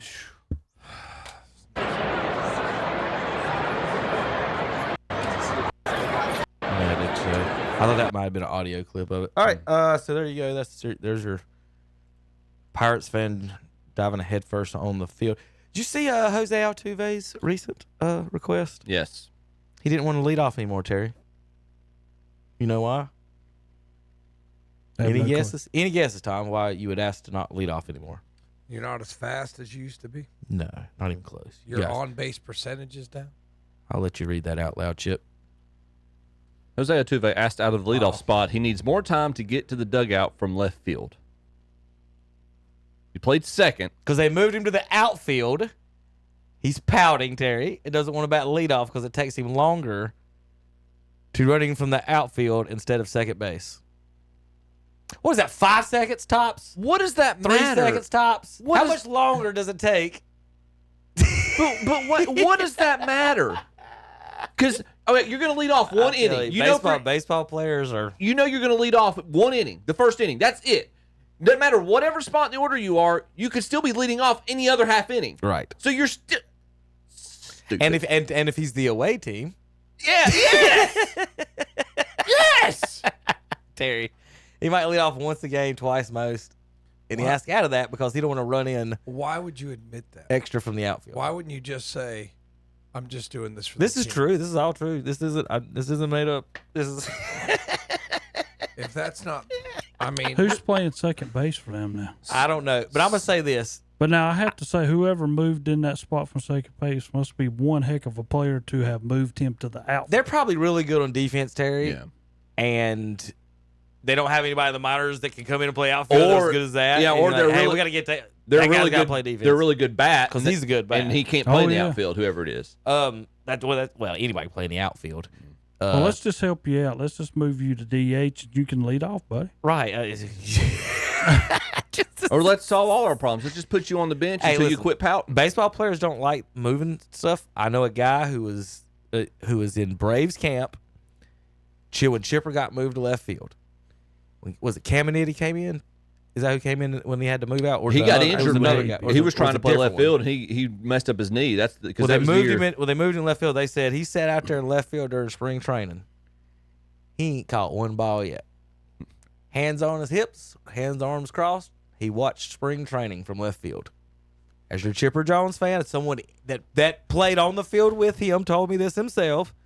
Chipper sat there with his arms crossed in left field for spring training. He didn't want to play left field. He wasn't going to play left field. He was going to use a third baseman. And so, Altuve pouting about something like that doesn't surprise me at all with the baseball players. You can't talk to a pitcher at all. But on the back end of that, though, you think about it. Third basemen don't move much. I'd rather much be in left field than third base, though. Well, I know. I'll put it this way: third base is way more fun to play because you're involved in the game. You're in it. It's a little bit have some missiles. That's what I was about to say. It's way scarier. One, it's scary, but it's also you're involved. But two, maybe you just didn't want to move. I'm someone that I didn't like being in the outfield because I like being involved in stuff, whether catching, shortstop, whatever. Center field, I would like. Center field's okay because you're involved a little bit in more than the other one. But sitting out in left field a lot of times or right field and you're not getting balls is kind of boring. But again, if I'm getting paid $25 million, though, I might rather stand in left field not getting missiles hit at me at third. But there's a lot more responsibility at third. You got to put your body on the line. They are. So but you don't have to move as much. But if Chipper you're in wasn't left happy field, you're going to have to move. He wasn't happy about it at all. All right. See if you guys have ever done this, Terry, or seen this, Terry. You're a softball guy. How about the play? Have you ever seen? I'm trying to. How do I set this up or ask this question? I'll tell you what. We'll let Tom do the play-by-play. All right. On this one. Okay. Since he's a. There might be sound. Let's not let Tom do it. Let's see. I bet there's sound. Okay. Chip, got the sound up. Hitter. Yeah, we got sound. This is it. This is pretty interesting to me. All right, we're going to softball. Oregon and Indiana.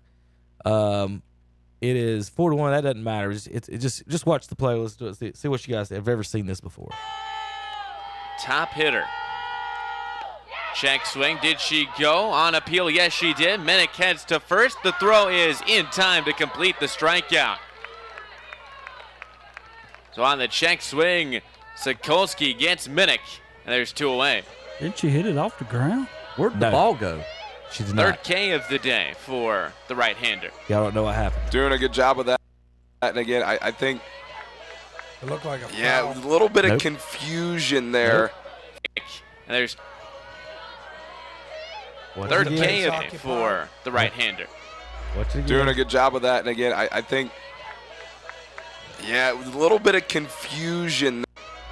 Doing a good job of that. The third baseman just threw out a runner at first on a strikeout.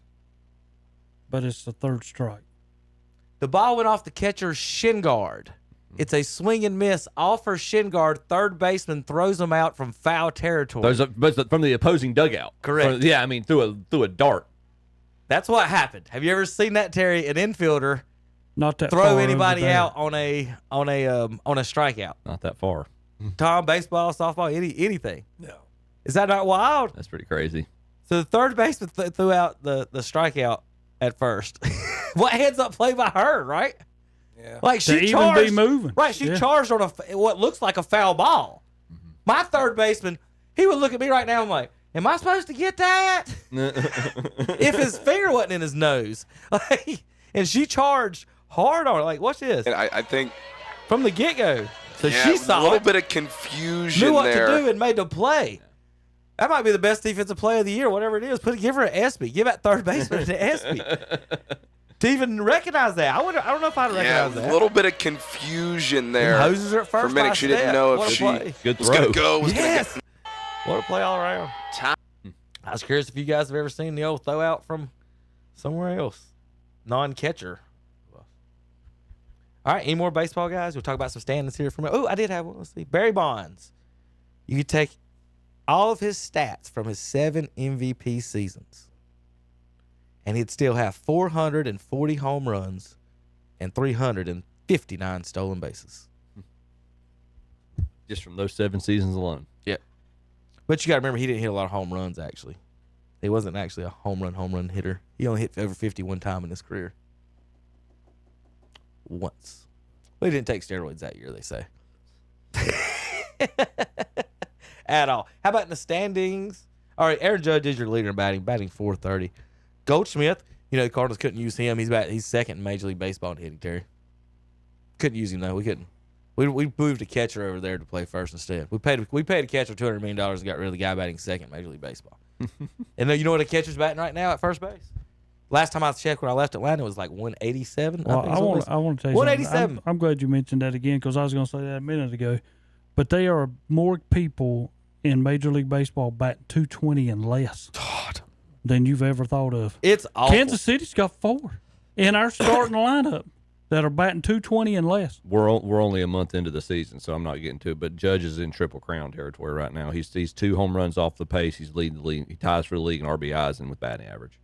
Wasn't it this year, Tom, or about this time last year, that Chip was sitting here talking about? Yep, sure was. How we're gonna have to send him down to the AA. I never said that. Gotta go Bull Durham over here. If you pull the clip, time to cut. My only question Send him was to Kansas City. How long do we have to go before we worry about him because he came out of the gates quite a bit slow last year? I was wrong. Very, very wrong. In his last 12 months, he's got some of the best stats of all time. Well, let me put it to you like this. I never said I y'all wanted are to the trade him. Yankees, and y'all want the best. Kansas City's got one. We pulled him up for his only debut. He goes 7 innings of no hit ball. The very next day, we moved him back down. Yeah, there you go. I'm like, what are we doing? A lot of times, franchises will do that because, and you hear them, the player still has quote unquote options, so they can still call him up and pull him down. Oh yeah, they're screwing him in money. Yeah, well that too. Yeah, they did that to Pujols. Not saying it's right. I'm just saying the Cardinals did that to Pujols for a couple years and screwed him out of some money. Tristan McKenzie, though.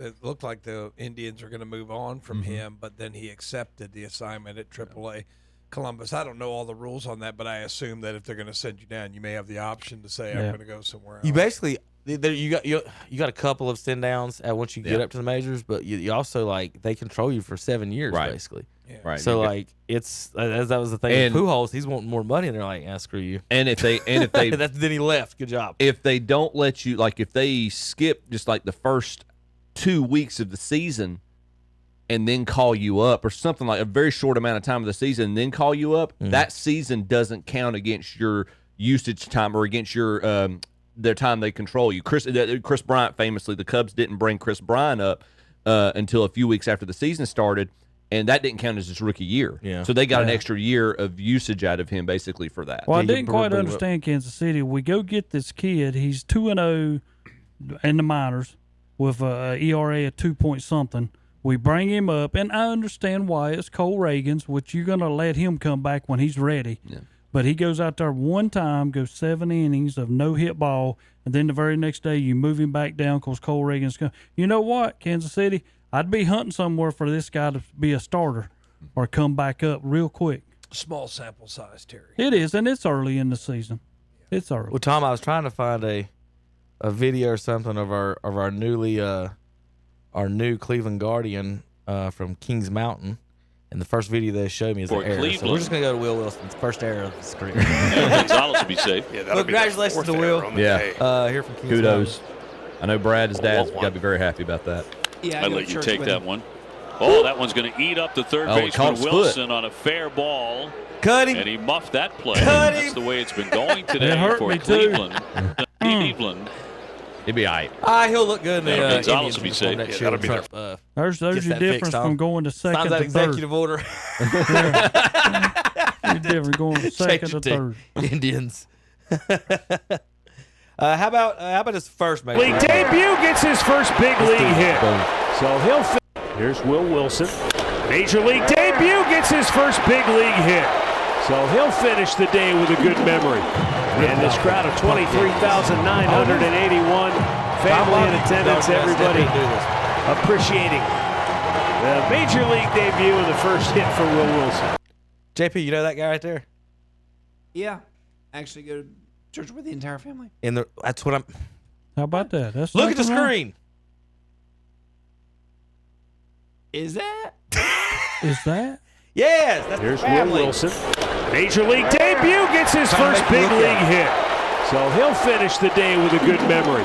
And this crowd of 23,981 family in attendance, everybody appreciating. Yeah, Major League. Yeah, that is. Yeah. League debut and the first hit for Will Wilson. Dynamite analysis, He's JP. He's so Dennis good. Davis. He's so good. He's so good right there. Oh, okay. It takes me a minute now. You know that. Or a few. Or a few. It's all right. Or 3 times, meeting somebody 3 times. Yeah. Oh my Lord! All right, well there you go. All right, in the standings, Cleveland's in second, Kansas City's in third. You're both over 500, a lot better than St. Louis. We're terrible. Yankees in first, Better than Pittsburgh. 2 games. Really? With Paul Skeens, man. Really? With Paul Skeens. We're not the smelliest toilet in the toilet bowl. thank you, Chip. Mike Trout hitting under 200 has been benched and put on the disabled list or whatever it is. His knees acting up on him. He's been benched is what he got. Nobody's saying it. They benched him. My knee hurts. LeBron's knee hurts now, Terry, after he got knocked out. Yeah. That's what he says. That's what he says. Mike Trout got benched, boys. Got benched. Whatever you want to call it, got benched. Chicago White Sox 9-23. That's pretty bad, but you know what? It's not as bad. Oh, Colorado. The Colorado Rockies. Woo! That's 6. But they have won 2 of their last ones, so And that's 26. not too bad. What did I saw something about? I just don't. Because there for a while, they was like 4 and something for the whole. Yeah, they were on pace to win like 20 games or whatever. Yeah. Whatever it was. What did They have won 2. I'm trying to see what ESPN said about Mets in first, Phillies over 500, Cubs in first, Reds are over 500. The rest of them aren't. Dodgers, Padres, Giants, and Diamondbacks running the National League top. I thought I saw something there that I want to check some. Cleveland Guardians, it changed a little bit. But yesterday they had the same run differential as the White Sox, and it's changed a little bit. But it's pretty close. You guys are 18-14, and they're 9-23. They don't score a lot of runs. Kansas City don't score enough. We got 4 guys batting less than 220. Y'all are in negative 26 right now. And over 400. ESPN graded the teams at the first month of the season and with the Rockies. Here was the first sentence. Imagine The Exorcist meets The Shining meets A Quiet Place, and then throw in the creature from Alien, and you have a rough approximation of what it's like to watch the 2025 Colorado Rockies. Why are they so bad, though? Is their management that bad? Somebody, Jeff Passan said they spend a lot of money. They just spend it in bad places. Yeah, none of us had a high grade, though. Cleveland come in at a C-. And I think, trying to think of where Kansas City was. At some point, they were below y'all. At some point, you think they would just do nothing but draft pitchers, or do nothing but draft home run hitters. Well, Like, that's what pick we one did. of the two. We got hit pitchers. We got good pitchers, but we just cannot score. All right. We got to do some little college, a little NFL. And more coming. Oh, here's one. This was kind of weird for me. Did you guys know that Atlanta is further west than Cleveland? Huh. Yeah. Cleveland is one of the 10 most eastern cities in Major League Baseball. Cleveland's about a straight shot to Charlotte, almost. Like straight down? Straight. I'm gonna show you that map here. The map Tom's actually talking about is right there to the right in that corner there. But looking, there's your 10 most west, 10 most central teams, and 10 most eastern teams. So Tom, how many states are y'all are a state or two away from the East Coast? Atlanta is not. So that's one of the fun things about geography in how the South goes back that way. The Atlantic coast from like the Outer Banks towards the southern part of Georgia just kind of travels. It's the same southwest. distance from Charlotte to almost every point along that coastline because of that. Yeah, it's 3 hours to Charleston. It's 3 hours to Wilmington. It's 3 hours to Savannah. Not that kids know anymore, but as the crow flies, Manteo, North Carolina is closer to New York City than it is Murphy, North Carolina. Golly.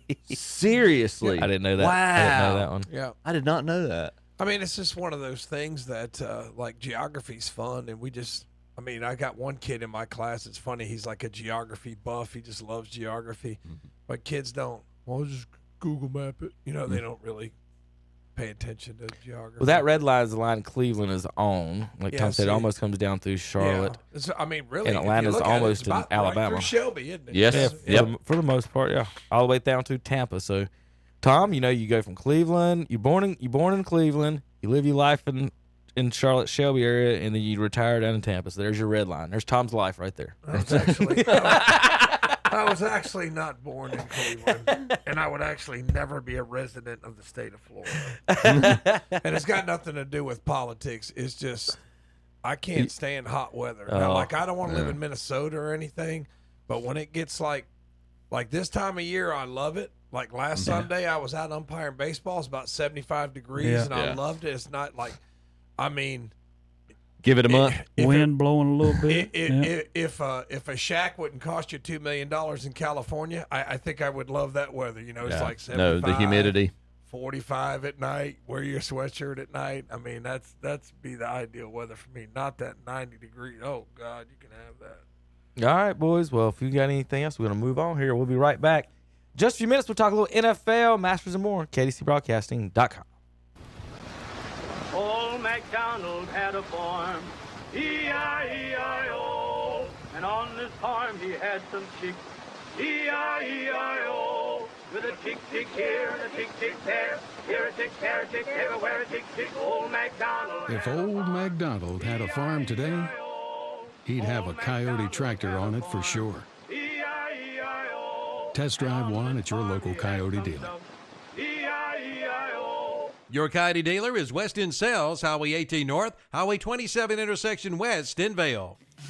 Francis Brothers Used Cars, now in their 56th year in business, has proudly served the people of Cleveland and Rutherford counties since 1969 with a great selection of nice buy-here, pay-here cars, trucks, vans, and SUVs. Don, Bino, and Casey invite you to check out their inventory. They look forward to helping you get your next vehicle and to offering oil changes, OBD inspections, brake work, shocks, axles, CV joints in their service center. Francis Brothers Used Cars and Service Center, 134 North Main Street in downtown Bowling Springs. See them for your next automotive buy or service. It's Bristol. Now the green flag is waving. We're underway in the Food City 500. Way too much fun early in the going here at Bristol. Second now belongs to Kyle Busch. Michael McDowell makes contact with Tyler Reddick. Reddick is spinning. Will he make contact with the inside wall? From the top all the way to the bottom. Big move by Josh Berry. He wants to lead this race. The Food City 500 from Bristol. Sunday, April 13th at 2 p.m. On Carolina Country WCSL, 92.9 FM, 1590 AM. Online at kdcbroadcasting.com. Grizzly the Greeter says, come on into Blessed Buildings and Tiny Homes in Cherryville for some great spring specials. Now save up to $750 on add-ons on any size building. And check out their rent-to-own program. For buildings up to $10,000, you can rent to own for no money down, no payment for 30 days, no money's due at signing. And only 3 play sets are left, now 30% off. Blessed Buildings and Tiny Homes, 2268 Lincoln Highway 150 East in Cherryville. Online at blessedbuildings-tinyhomes.com. It's a new schedule at Copper Penny. Now open Wednesday through Sunday at all locations. Choose from the most delicious menu items: ribeye, filet mignon, and sirloin steaks with any 2 sides, chicken, grilled salmon, pastas, wings, burgers, wraps, soups, and great appetizers. Open 11 to 10 Wednesday and Thursday, 11 till 11 Friday and Saturday, and now 11 to 8 on Sunday at Copper Penny. 3 locations: Forest City, Rutherford, and Lake Hickory. And be sure and check the Copper Penny Facebook page. It pays to buy your lawn and garden equipment at Tri-City Outdoor Power Equipment in Forest City. Come in now and find out how you could win $5,000 cash when you purchase a new Bobcat Toro or Spartan Mower or tractor. And if you bought earlier this year, you're still in the running for $5,000. And ask about rebates up to $2,000. Plus 0% financing is available. Yes, it pays and you save big at Tri-City Outdoor Power Equipment, 221 Daniel Road in Forest City. Online at tricityoutdoor.com and like them on Facebook too. And we're back on Saturday Morning Sports Out with Kevin and the gang. All right, welcome back to the Shock Joxx. Kevin Hastings, Terry Reinhardt, Tom Stinifani, and Chip Carter. We're going to jump around a little bit in college and pro football here a little bit during this segment. I do got one college basketball note before I go to college football. and then we'll get as quick as I can through that. Then we're going to get into finishing up our coverage of the draft. 106 players entered the NBA draft per the NBA. That's down the lowest number of entries since 2021, where they had 363 kids enter the draft. Terry? You make more money staying in college. Exactly. 250 more kids are choosing to stay in college and make a little bit more money, or on the chance that they wouldn't be drafted a second round or not drafted Well, we're at bidding all. on people, y'all. State had a guy that was going to come to Raleigh, but his minimum thing he would not play for anybody unless it was $4 million or more. So State let him go. Was that basketball? Yes. Oh Lord. That's baseball. All right. Did you hear about the new college football playoff criteria, Tommy? You'll love this, since you're an elitist and all. TV ratings are being proposed as part of the process for the College Football Selection Committee. So because I'm from the state of Ohio and I like Ohio State, I'm an elitist. You're going to like this rule. You got the highest ratings, you're in the playoffs. Don't matter if you win. But they've been doing that for years, though, hadn't they? Now they're just being honest about it. Hadn't what they've been doing for years. We're being honest about NIL money. Does that mean I automatically agree with that rule? Mm-hmm. I'm just saying, I think you might. No. You don't? I do not. Well, good. Is that not the most ridiculous thing you've ever heard? Pretty absurd. It's when money talks. This is actual. But Kevin, they're in discussions. You joke about it, but you said it right on the money, man. They've been doing it for years. They're just being honest about it now. I mean, Power 4 conference can earn guaranteed playoff spots via a combination of team overall records and TV ratings. But we didn't do that this past year. TV ratings. I mean, if you think of how the college football playoffs was set up, Boise State should have never been. Well, that was an bye. automatic bid. They couldn't kick them out. Well, they shouldn't have gave them by. Why? Huh? Well. And I'm the elitist. He says something like that, but I'm the elitist. Joey Aguilar leaves Appalachian State to go to UCLA. Tennessee's quarterback leaves Tennessee to go to UCLA, and now Joey Aguilar is leaving UCLA to go to Tennessee. So UCLA and Tennessee just traded quarterbacks, and Joey Aguilar is involved in it as well. So a three-team deal there for Appalachian State. Now we don't get nobody. I want somebody to explain to me, though, if you're a basketball, football, whatever, and I can go to this school and I quit after this year and go to this next school, quit after this year, go to another, and quit after this one and go to another one, how are you getting a degree? You're not. Or they give you a fake degree. And I've been a proponent and been an advocate of this since it started. But Terry, you bring up a valid. I mean, that's what are we doing? I mean, it's, we're all Cardale Jones. I didn't come here to play no school. Yeah. I mean, we're not. At some point, I'm glad we're starting to quit pretending this stuff. Yeah. Speaking of App State, John Gruden, he's got these little shows and stuff, and a lot of these schools, I showed you, NC State sent him a box of gear.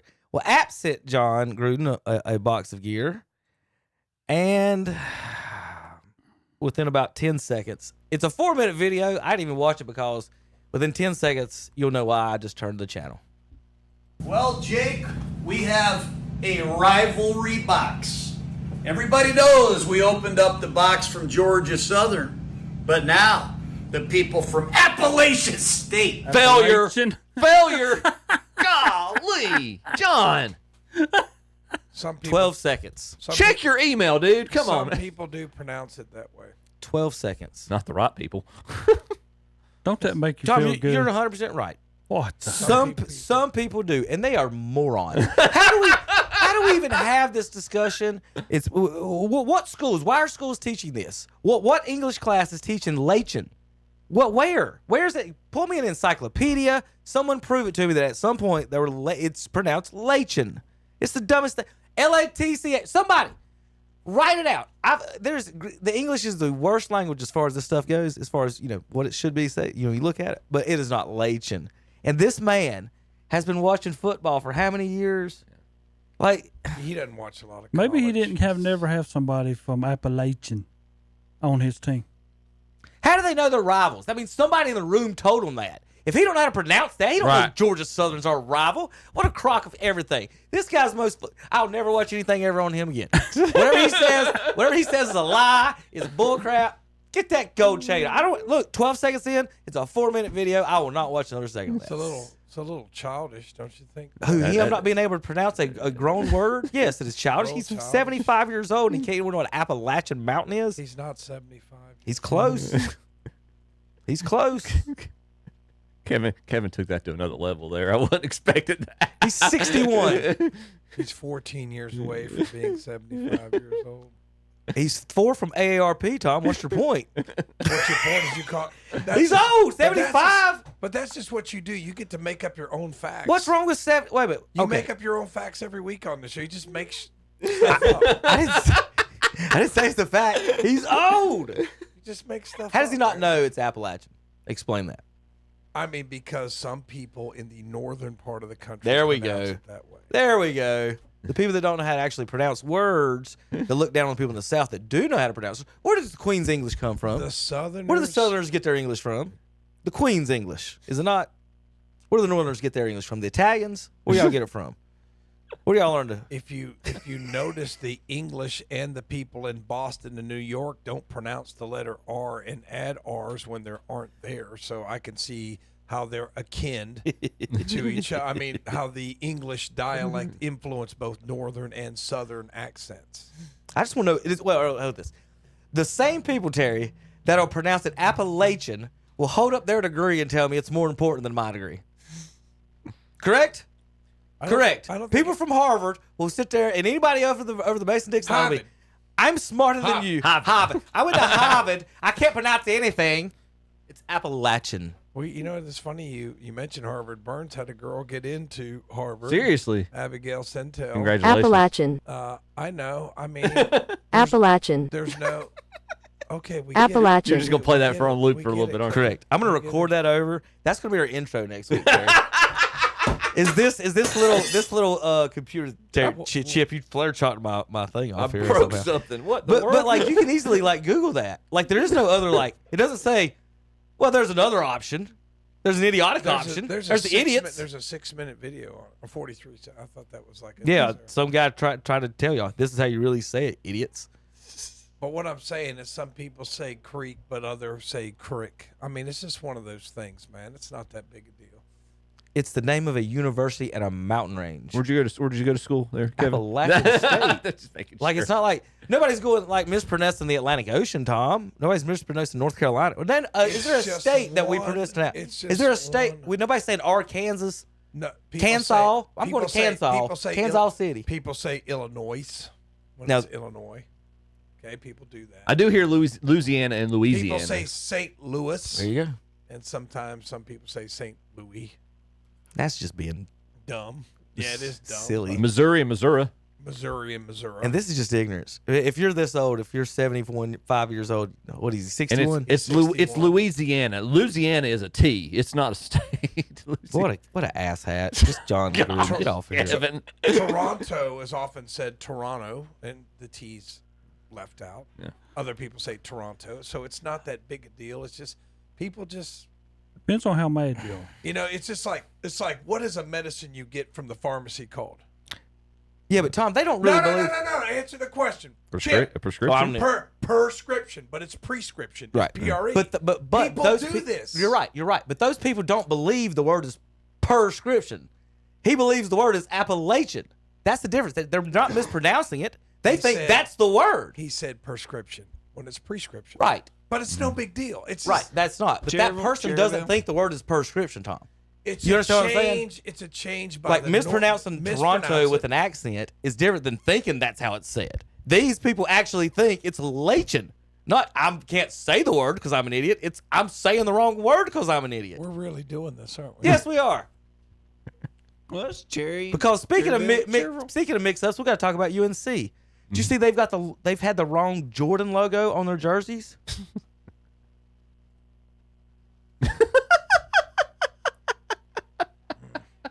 Terry, you want one of these? No. But you Tar Heel fans, Belichick's new girlfriend's name is Jordan. They're replacing all the Air Jordan logos on the jerseys with pictures of her in her high heel boots. If you're watching online. We're not talking about that. Did you see the interview this week? Oh, I meant to text you. I was like, ugh. Did you see it, Terry? No, I did not. They interviewed him about it. He's supposed to be interviewing about his book. She's sitting there. She's his publicist or whatever she is, official. And they're asking questions, and she's cutting off the interviewer like, yeah, we're not answering that. Yeah, we're not answering that. They asked about how they met. And they were like, we're not talking about that. So, and then he had to put out a big statement saying about, they were asking inappropriate questions and this and that. But he's wearing a Navy shirt that's older than her. That Navy shirt might be older than her parents. That's what he's got holes in it. He's on national television interviewing in a cut off Navy shirt. And then he's like, I'm not answering that. I'm not answering that. I'm not answering that. So that was weird. I mean, at some really point, weird. At some point, man, it's just like this has gone beyond. Jay, how you feel about State this year? It's obvious. I can't wait till we play them. Obviously, what women like that do. Well, he's you know just. what I mean? This makes it feel like this is a publicity stunt. I can't wait till we play them. Even if we get beat, it's still gonna be entertaining. His style is not going to work with these Gen Z college brats. Are you going to the game? Aren't they playing in Charlotte first game? You got your tickets? If I can get a ticket. You do your best. I want reports. If I can get a ticket. There's no way because all the Chapel Hill people will drive those. Because it's a de facto home game. Right. Hopefully, we get tickets every year to the games. Hopefully, we'll get them this year as well. And you ain't gonna get tickets to that one. We get them to all the home games. Is what I'm saying. Okay. So what I'm saying is that hopefully that policy won't change with Belichick in the house. They're coming to Charlotte. Yes. They're coming to Charlotte for open the season. See if I can get some alumni tickets. Then they got App. Is it App week 2 or 3, Terry? We're coming in back to them after that. I don't know. So Belichick gets a taste of. How great would it be for him to go 0-2? If we beat Belichick, I'll never North shut up. Carolina Never ever. And I don't shut up. Period about this stuff. Like we beat Matt State's not Brown gonna lose to and Belichick and Chip. Can y'all just shut the program down? Like at some point, can y'all quit trying? Shouldn't they quit trying, Terry? Like why does Carolina keep trying to football? They should stop. If he doesn't succeed, Bubba Cunningham's going to be I'm sitting there still just looking giving at him a trustees be like, record. I told you. All right. I told you. All right. 7-5, 8 All right, before I and get to the NFL, got to get to the NFL. I got one more. We've been worrying about this for a long time. And something is we've got evidence now. Brutus. Calvin's favorite mascot. I was about to say your dad. Tom, here's the problem the whole time. I said it before and I'll say it again. Probably can't play the music for that. So here's Brutus hopping around. It was a woman the whole time. Brutus was a woman. It really was. Inside Brutus, we was wondering why he danced and acted like that. It moved around the way he did. And there you go, Tom. Ta-da! Brutus. She got some nice legs. She does. Better keep Chip away Terry, from her. stop. Whoa. Terry, Ooh. is that not awesome? Oh my God! Happy with my lady. They got Brutus. The Brutus was a woman. I'm just kidding. All right, NFL stuff real quick. All right, Tom. 5 quarterbacks in Cleveland. Yeah, what do you do, Tom? I just have no words. I don't. What do they say to Gabriel? We talked about this. Like, well, what do they say to him? Okay, so you already had Flacco, and you already got your project in Kenny Pickett.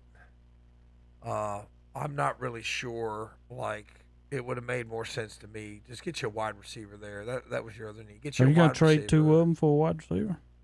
They're not going to trade. They're talking. They still think that Gabriel. Barry said, "I think Gabriel's better than Sanders." He said that. Gabriel's my height, dude. I mean, what are we doing? Now, I did say that he broke the record for hardest throw at the combine. Who, Gabriel? Mm-hmm. I don't care. Harder than Josh Allen. He's old. But yeah, that's what I'm saying. Like, He's seasoned. He's seasoned. Here's the thing. Like Tom just said, what's the plan? Yeah. What is the plan? Like you said, you signed Flacco, so assuming he's mentoring Pickett, if Pickett ain't playing well, Flacco's going to play, right? Is Flacco number 3? And right now, I don't. He was 2. I thought it was Pickett 1, Flacco 2 as well. I thought they were going to do. Hopefully, you have a chance to get somebody who might play in the third. Once you get past the third, It's a crap. Then they shoot. spend You might get some, you might not. But a third rounder on a quarterback. Let's say you are Why sold would on. you Let's say- take two quarterbacks in the draft? That's what I'm getting to. If the Gabriel pick is a total blown pick, if you're doing any serious considerations of Sanders, you just wasted a third round pick, like Tom said, linebacker, safety, wide, something that could play, a long snapper, somebody that could play. That guy's at least third string, might be fourth. So they purposely picked a third or fourth stringer in the third round. Yeah. And you're only going to keep 3 max. Deshaun Watson's still technically on the roster. He's done. They're You going to know make he's yeah. done. Deshaun Watson's done. They're going to make the argument that they're looking beyond this year, and They're going to cut Flacco. Flacco will be gone, and then it'll be a 3-man race. But to be honest, why wouldn't it be Pickett? Well, you've got you don't draft 2 guys hoping that they're going to be, because you're hoping Pickett's good, right? So now you got 3 hopes. They're hedging their bets. You can't have 3. If you got 3 hopes, there's no reason for Flacco to be there. Flacco's there if somebody starts, they're not doing well. Hey, we still might have a playoff run. Let's get Joe in there and win some games. Not, Kenny Pickett's got to go. Is that not going to be the one? He'll be. What I would say, what you could do, if both these guys get in the preseason and they look okay, then you trade them for like a 5th or 6th round pick, whichever one you don't really want to keep. Yeah. I mean, you could go that route, but you only have 3 preseason games. I mean, that could happen. Do you think some team looks at it and says, "Hey, Sanders, maybe he actually may be good, and we give up a 4th rounder for him"? But either way, I'd be happy with trading either one of those guys for a mid-round pick. But let's say you trade them for a mid-round pick. Why don't you just use that mid-round pick on what you're going to trade them for? That was my opening argument, right? Was it not? I said get a wide receiver, get an extra DB, get somebody who's going to play, man, or somebody who can play special teams. Was it the owner that made that draft pick then, Sanders? Like, how does that even happen, dude? When you make I thought it was a good idea to go. Okay, you're going to trade back. Hunter's not the guy you want. Okay, I think it'd be fun to have him, but no. Then you trade back and then you pass on Genty. I mean, like for every good move they make, like getting Sanders in the 5th round would be a good move if you had not picked Gabriel in the 3rd. But you gave up 2 picks to move up to get him. I mean, they were late. At that point, those picks, it's a crapshoot. They were anyway. late round picks. What's a crapshoot? You know. Hey, y'all are the only team that got an A+ on your draft grades by Mel Kiper. Okay. Yeah. All right. That means there's no strategy that makes until they say there's a strategy. There is no strategy. It's 3 hopes and a Flacco if all things fall apart. Flacco or Pickett's got to be gone. Yeah. I'm just for Gabriel and Sanders to have a chance. They need to take Deshaun off the depth chart right now. So Flacco's right now, Deshaun's 1, Flacco 2, Pickett 3, and Gabriel 4. They don't even have Shedeur on the ESPN's depth chart, which is fine. But I just look to see anybody else. If you put him on your practice squad, then anybody else can sign him. Yeah. You know, so I mean, just because he's on your practice squad, don't mean you get to keep him. Right. Put Flacco on the practice squad. But none of it makes sense. All right. Let's see if I had any more on the NFL. I had Brutus. I got one Terry video in a minute. I got to show him. Nothing there. We got Goff. Because if you're on the practice squad, they can kind of screw you on the money, and then you know. Yep. Real quick, Bryce Underwood, Michigan true freshman at Michigan, bought his high school security guard a new car with his NIL money. Wow. Good for you. So there's you some good news there, Terry. Not everybody's completely self-centered, huh? Did you see Limestone shut down? And St. Andrews. So Limestone did decide to shut down. Yes, they as of Friday, Thursday. Thursday. There are a lot of people trying to get that reversed, though. I don't know how you're going to do that. They need like $3 million. Call up Elon Musk.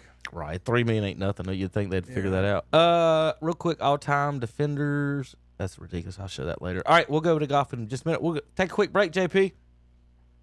Unless Terry's got anything on his Cowboys or Panthers stuff. No. All right, we'll be back in a minute. KDCBroadcasting.com. Mom's going to love you even more when you enter her name in the Mother's Day $500 shopping spree. Some lucky lady will win a $500 shopping spree along with some other great prizes at one of our participating merchants. You can register to win today at Greenleaf Relief Highway 10 in Vail, at Cotton Seafood on the Gastonia Highway in Lincoln, at West End Sales Highway 18 North in Vail, at the Great Outdoors on Highway 150 East in Cherryville, at Norris Merchandise on Highway 18 south of Shelby, at Bradley's on Highway 74 West in Shelby, at the 3500 Grill on Highway 18 north of Shelby, at H&M Industries Highway 74 West in Shelby, at Marburger Chevrolet West Dixon Boulevard in Shelby, and at Scoopadoodle Ice Cream Shop on College Avenue in Boiling Springs. The drawing will be held Friday, May 9th, so get your mom registered in our Mother's Day $500 shopping spree giveaway. The NASCAR Xfinity Series. Field comes up off turn 4. Green flag goes in the air. Racing under the Florida sunshine. Trouble turn number 3. One car almost spins. He nearly took out Sammy Smith. At Homestead Miami Speedway. And in a finish that we'll remember forever, Eric Almirola wins at Phoenix. It's the Hard Rock Bet 300. Saturday afternoon at 3:30 on Carolina Country WCSL. 92.9 FM, 1590 AM, online at ktcbroadcasting.com. The scripture says in Psalm 122, verse 1, I was glad when they said unto me, let us go into the house of the Lord. From the staff and congregation of the First Baptist Church in Cherryville, we'd like to take this opportunity to invite you to worship with us. Our Sunday school begins at 9:45 a.m., our worship service at 11, and our Wednesday evening service is at 6 p.m. Our Sunday worship services can also be heard live here on WCSL Sunday mornings at 11, and you can watch the live stream on Facebook. If you do not have a church home, we would love for you to come be with us at the First Baptist Church in Cherryville. Someone once described Victoria Cole Gifts and Collectibles in Cherryville as a nice, eclectic hometown store. Now that sounds good, but I describe it as the best place to shop for Mother's Day. Right now, they have a large selection of beautiful spring apparel, also jewelry, lotions, toiletries, bags, hats, home decor, and their famous truffles. Gift certificates too, and always free gift wrapping. Mom would love a gift from Victoria Cole Gifts and Collectibles. 112 East Main Street, downtown Cherryville. Open 10 to 5:30 Tuesday through Friday, 10 to 3 on Saturday. Like them on Facebook too. Performance meets power at Boyd Tire and Appliance and Boyd Lawn and Garden in Clover. See the new John Deere mowers, the Gravely mowers, and the Aaron's mowers. Ask about 0% financing for up to 36 months, plus a full line of steel and Echo trimmers. Keep your lawn looking sharp with a stop in at Boyd Tire and Appliance and Boyd Lawn and Garden, located at 110 North Main Street in Clover. Online at BoydTireandAppliance.com. Join us for our live Sunday morning worship services on WHS. It's the Sunday morning worship service from Calvary Baptist Church in Shelby, and on WCSL, it's the Sunday morning worship service from First Baptist Church in Cherryville. Load up the kids, load up the luggage, load up the pets, and head to the beach with your new 2016 Acura MDX from Oak Grove Auto Sales, Service, and Body Shop in Kings Mountain. This all-wheel drive SUV has been reduced by $2,000 and is now sale priced at $13,995. Or how about a 2012 Honda Odyssey EX minivan, reduced by $2,500 and now sale priced at $99.95. Check them out today at Oak Grove Auto Sales, Service, and Body Shop, 522 Oak Grove Road in Kings Mountain, online at oakgroveauto.com. The inventory has to be reduced at Hendrick Appliance and Mattress Center in Shelby. New inventory is coming in, and the warehouse is jam-packed full. Prices have been slashed on gas ranges, dishwashers, dryers, freezers, refrigerators, and even mattresses. You save big, big money right now. And the selection has never been better. Don't miss it. The inventory reduction sale, Hendrick Appliance and Mattress Center, 1241 East Dixon Boulevard in Shelby. They're on the right going down, and on the left coming up. It's time to treat yourself with a new 2025 Slingshot from Full Throttle Power Sports in Lowell. Now get $3,000 customer cash on select models and up to $200 off parts and accessories. But that's not all. Take up to $4,000 off select Polaris off-road vehicles or get 0% financing for 60 months. But that's not all. 0% financing for 60 months or up to $3,000 customer cash on Yamaha Wolverine models. See Full Throttle Power Sports, 100 Indian Walk in Lowell, online at ncfullthrottle.com. Now you can see what's going on by calling Heath Jackson Plumbing in Cherryville. Ask about the rigid camera system. You, the customer, can actually see what's going on with your sewage drain lines and what's got to be done. And be sure to ask about their tankless water heaters, serviced or installed. Call 704-634-5784 for Heath Jackson Plumbing in Cherryville. Like them on Facebook, too. Oh, well, everybody's heard about the bird. Hi, folks. This is Buddy Cheney, owner of ProMotion Motor Company. It's springtime. Bees are buzzing, birds are flying, and tops are coming off. At least a top of Jeep Wranglers and convertibles that we keep in stock at ProMotion Motor Company. Yes, we have the quality pre-owned vehicle you are looking for. Trucks, sedans, SUVs, we got them. Good credit, bad credit, no credit, first-time buyers or on-lot finance. We have many options to get you in a quality pre-owned vehicle. So if you're looking to take your top off, and you know what I mean, come on down to ProMotion Motor Company, located at 2527 East Main Street, Lincoln, or visit us at www.promotionmotors.com or call us at 704-735-0303.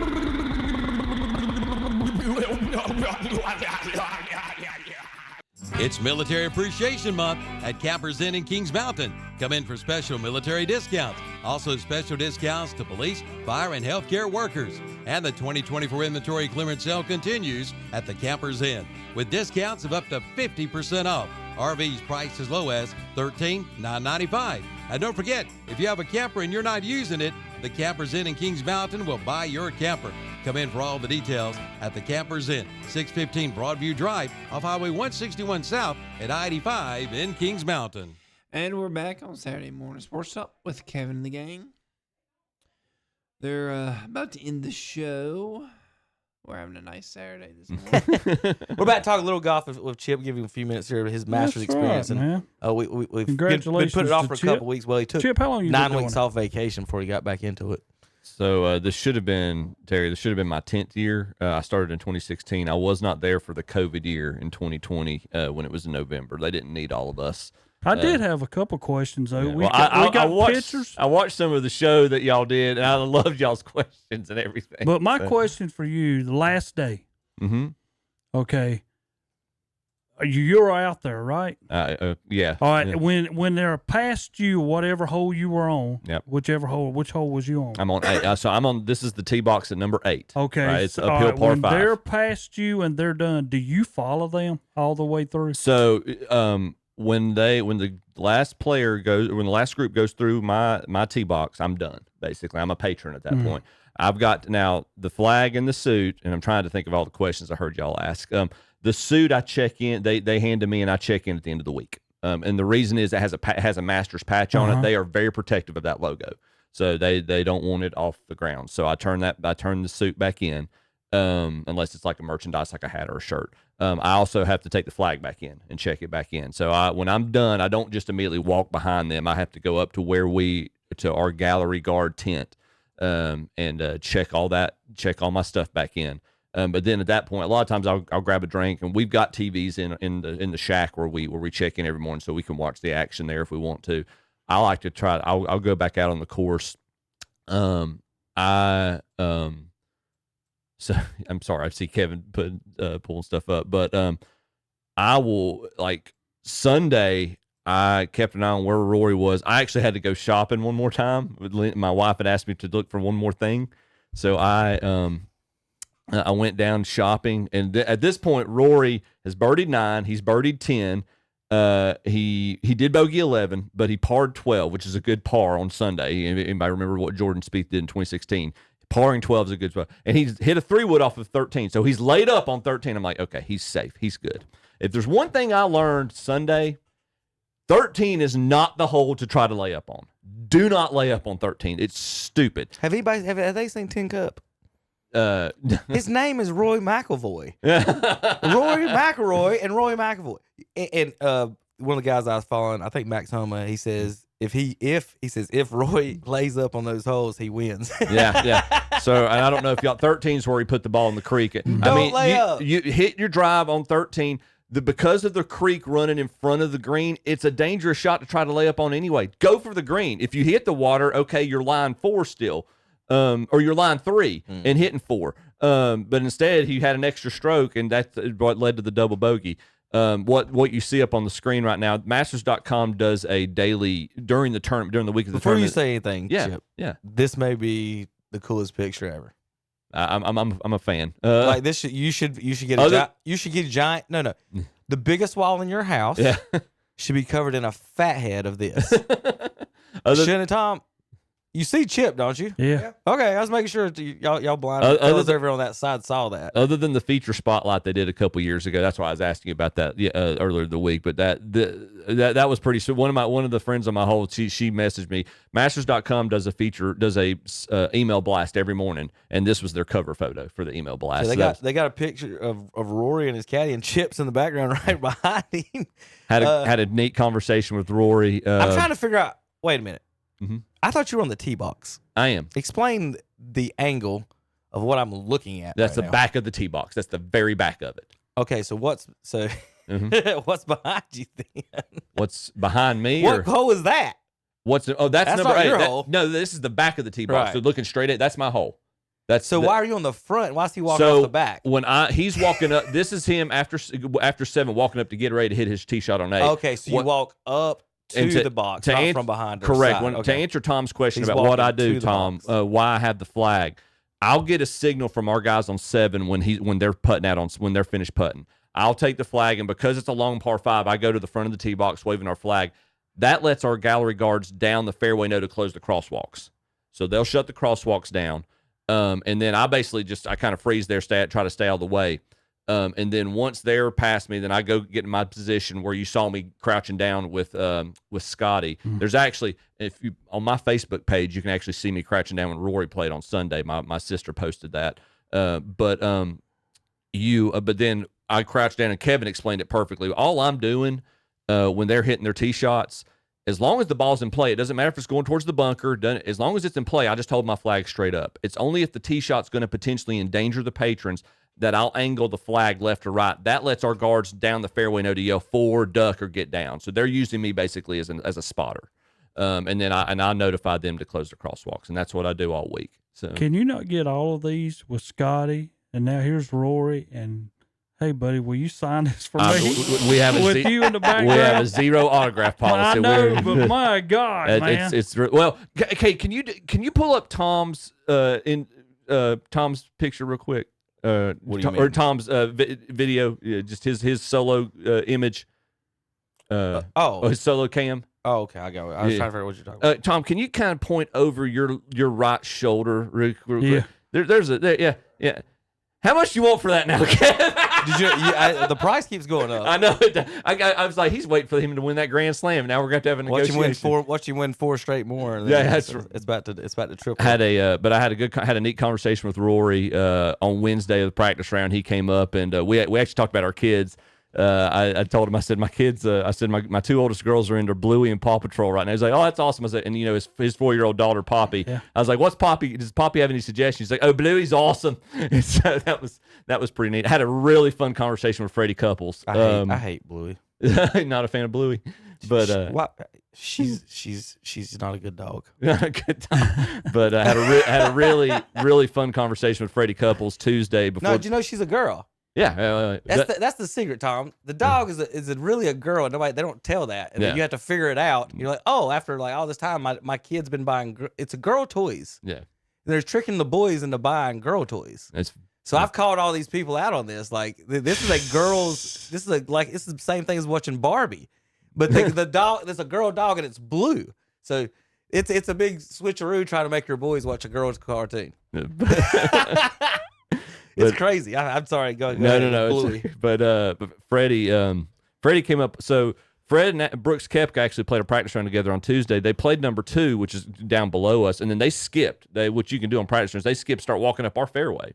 And Nick Dunlap's playing on 7 green, and so Brooks comes up and he says hey to me, and then Freddie tells me, he's like, we're gonna hop on with this guy, and I'm like, that's fine. Y'all do you. But what are you going to tell him? No, Freddie. Right. Well, so that goes back to, I think I've told you all the story where he told me to step on the rope. He's like, "Are you going to get in trouble if you?" I think it's on my feed or on my post. But he's like, he said, "Are you going to get in trouble for that?" And I said, "I think I'm going to get in trouble for anything you tell me to do." But so he stops and talks to me, and I was like, I enjoyed, because it was Tuesday, and Tuesday night's the Champions Dinner. So I was like, enjoy dinner tonight. I was like, let me know. I said, let me know how that ravioli tastes, because they had released Scotty's menu that he had, and he had ravioli bites. And he was like, is that what we're having tonight? And I said, I think that's what Scotty was trying to fix in December when he cut his hand and got injured. He's like, oh, gracious. He's like, well, that's really what we're having tonight? and I said, I think y'all are pretty much having exactly what y'all had 2 years ago when he won, except I think he traded out the chicken tortilla soup for the ravioli bites, because a bunch of y'all said the tortilla soup was too hot. He's like, yeah, that thing was too spicy. And I said, well, look at the menu. I said, everything he's got on there's got a little heat to it. He's like, yeah, but that soup was ridiculous. So it was pretty fun having a conversation with Freddie about that. It's pretty cool to get that one-on-one time. Well, I just think it's great for you to be able to talk to any of them.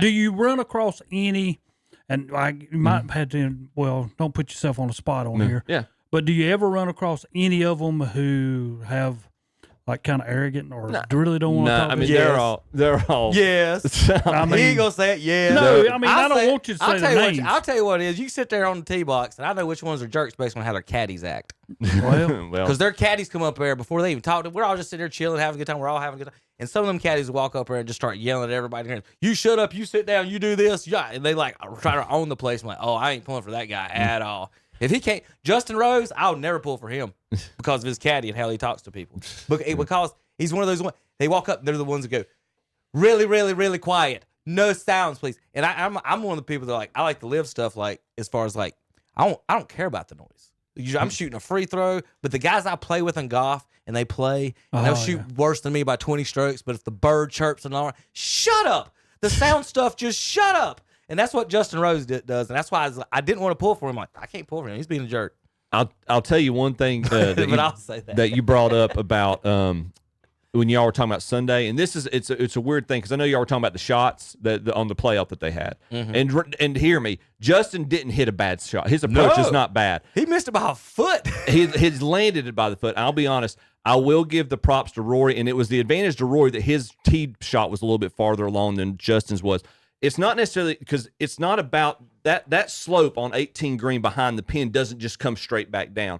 Justin's angle, he did as best as he could, but where it ended up wasn't going to filter back down the hill. Rory's was a better shot because of where it landed. It stayed on the right side of the pin, and then it funneled right back down. It's very similar to number 7.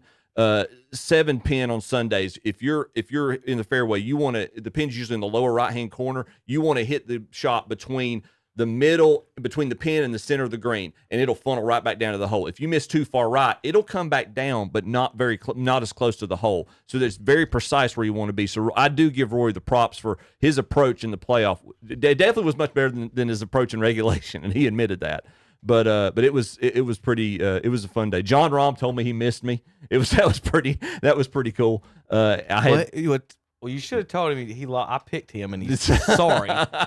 I'll tell you. Awful. And Tom, what did you tell on the way out? Because he wasn't there long. Well, so Friday, he and Tommy Fleetwood were paired together, and I actually, my relief caddy came when they came through, so I was actually getting about to eat and going to use the restroom. So Saturday when he came up, he and Tommy were both in different groups, both of them separately came up to me. John's like, where were you yesterday, man? I missed you. And then Fleetwood came up yesterday, came up about 20 minutes later. He says, you had the day off yesterday? Just giving me a hard time. So Chip's been showing you all these. Kevin. Chip's been showing you all these, pictures of him looking cool and stuff. Sometimes Chip doesn't do his job right. So I got video here. This is exclusive video of Chip messing up at the Masters. Look at this. Max Homa is trying to get to the green, slaps it up the middle. There's the flag guy. Bam! Right in the back. Chip, get out of the way. Chip, get out the way. And then look at Chip. He walks over and acts like nothing happened. He knows he's in. He knows. Did you know about this at all at any time? We had heard a little. Y'all heard about it? I was wondering, wait, was this a rumor in the caddy shack? Like, well, what? Was there any talk about this? Would that get you fired? Something to be mindful of. Something to be mindful of. Yeah, Tom. How about don't try to block Tiger Woods' shot when he chips? Somebody comes out the stands. I'm not sure if.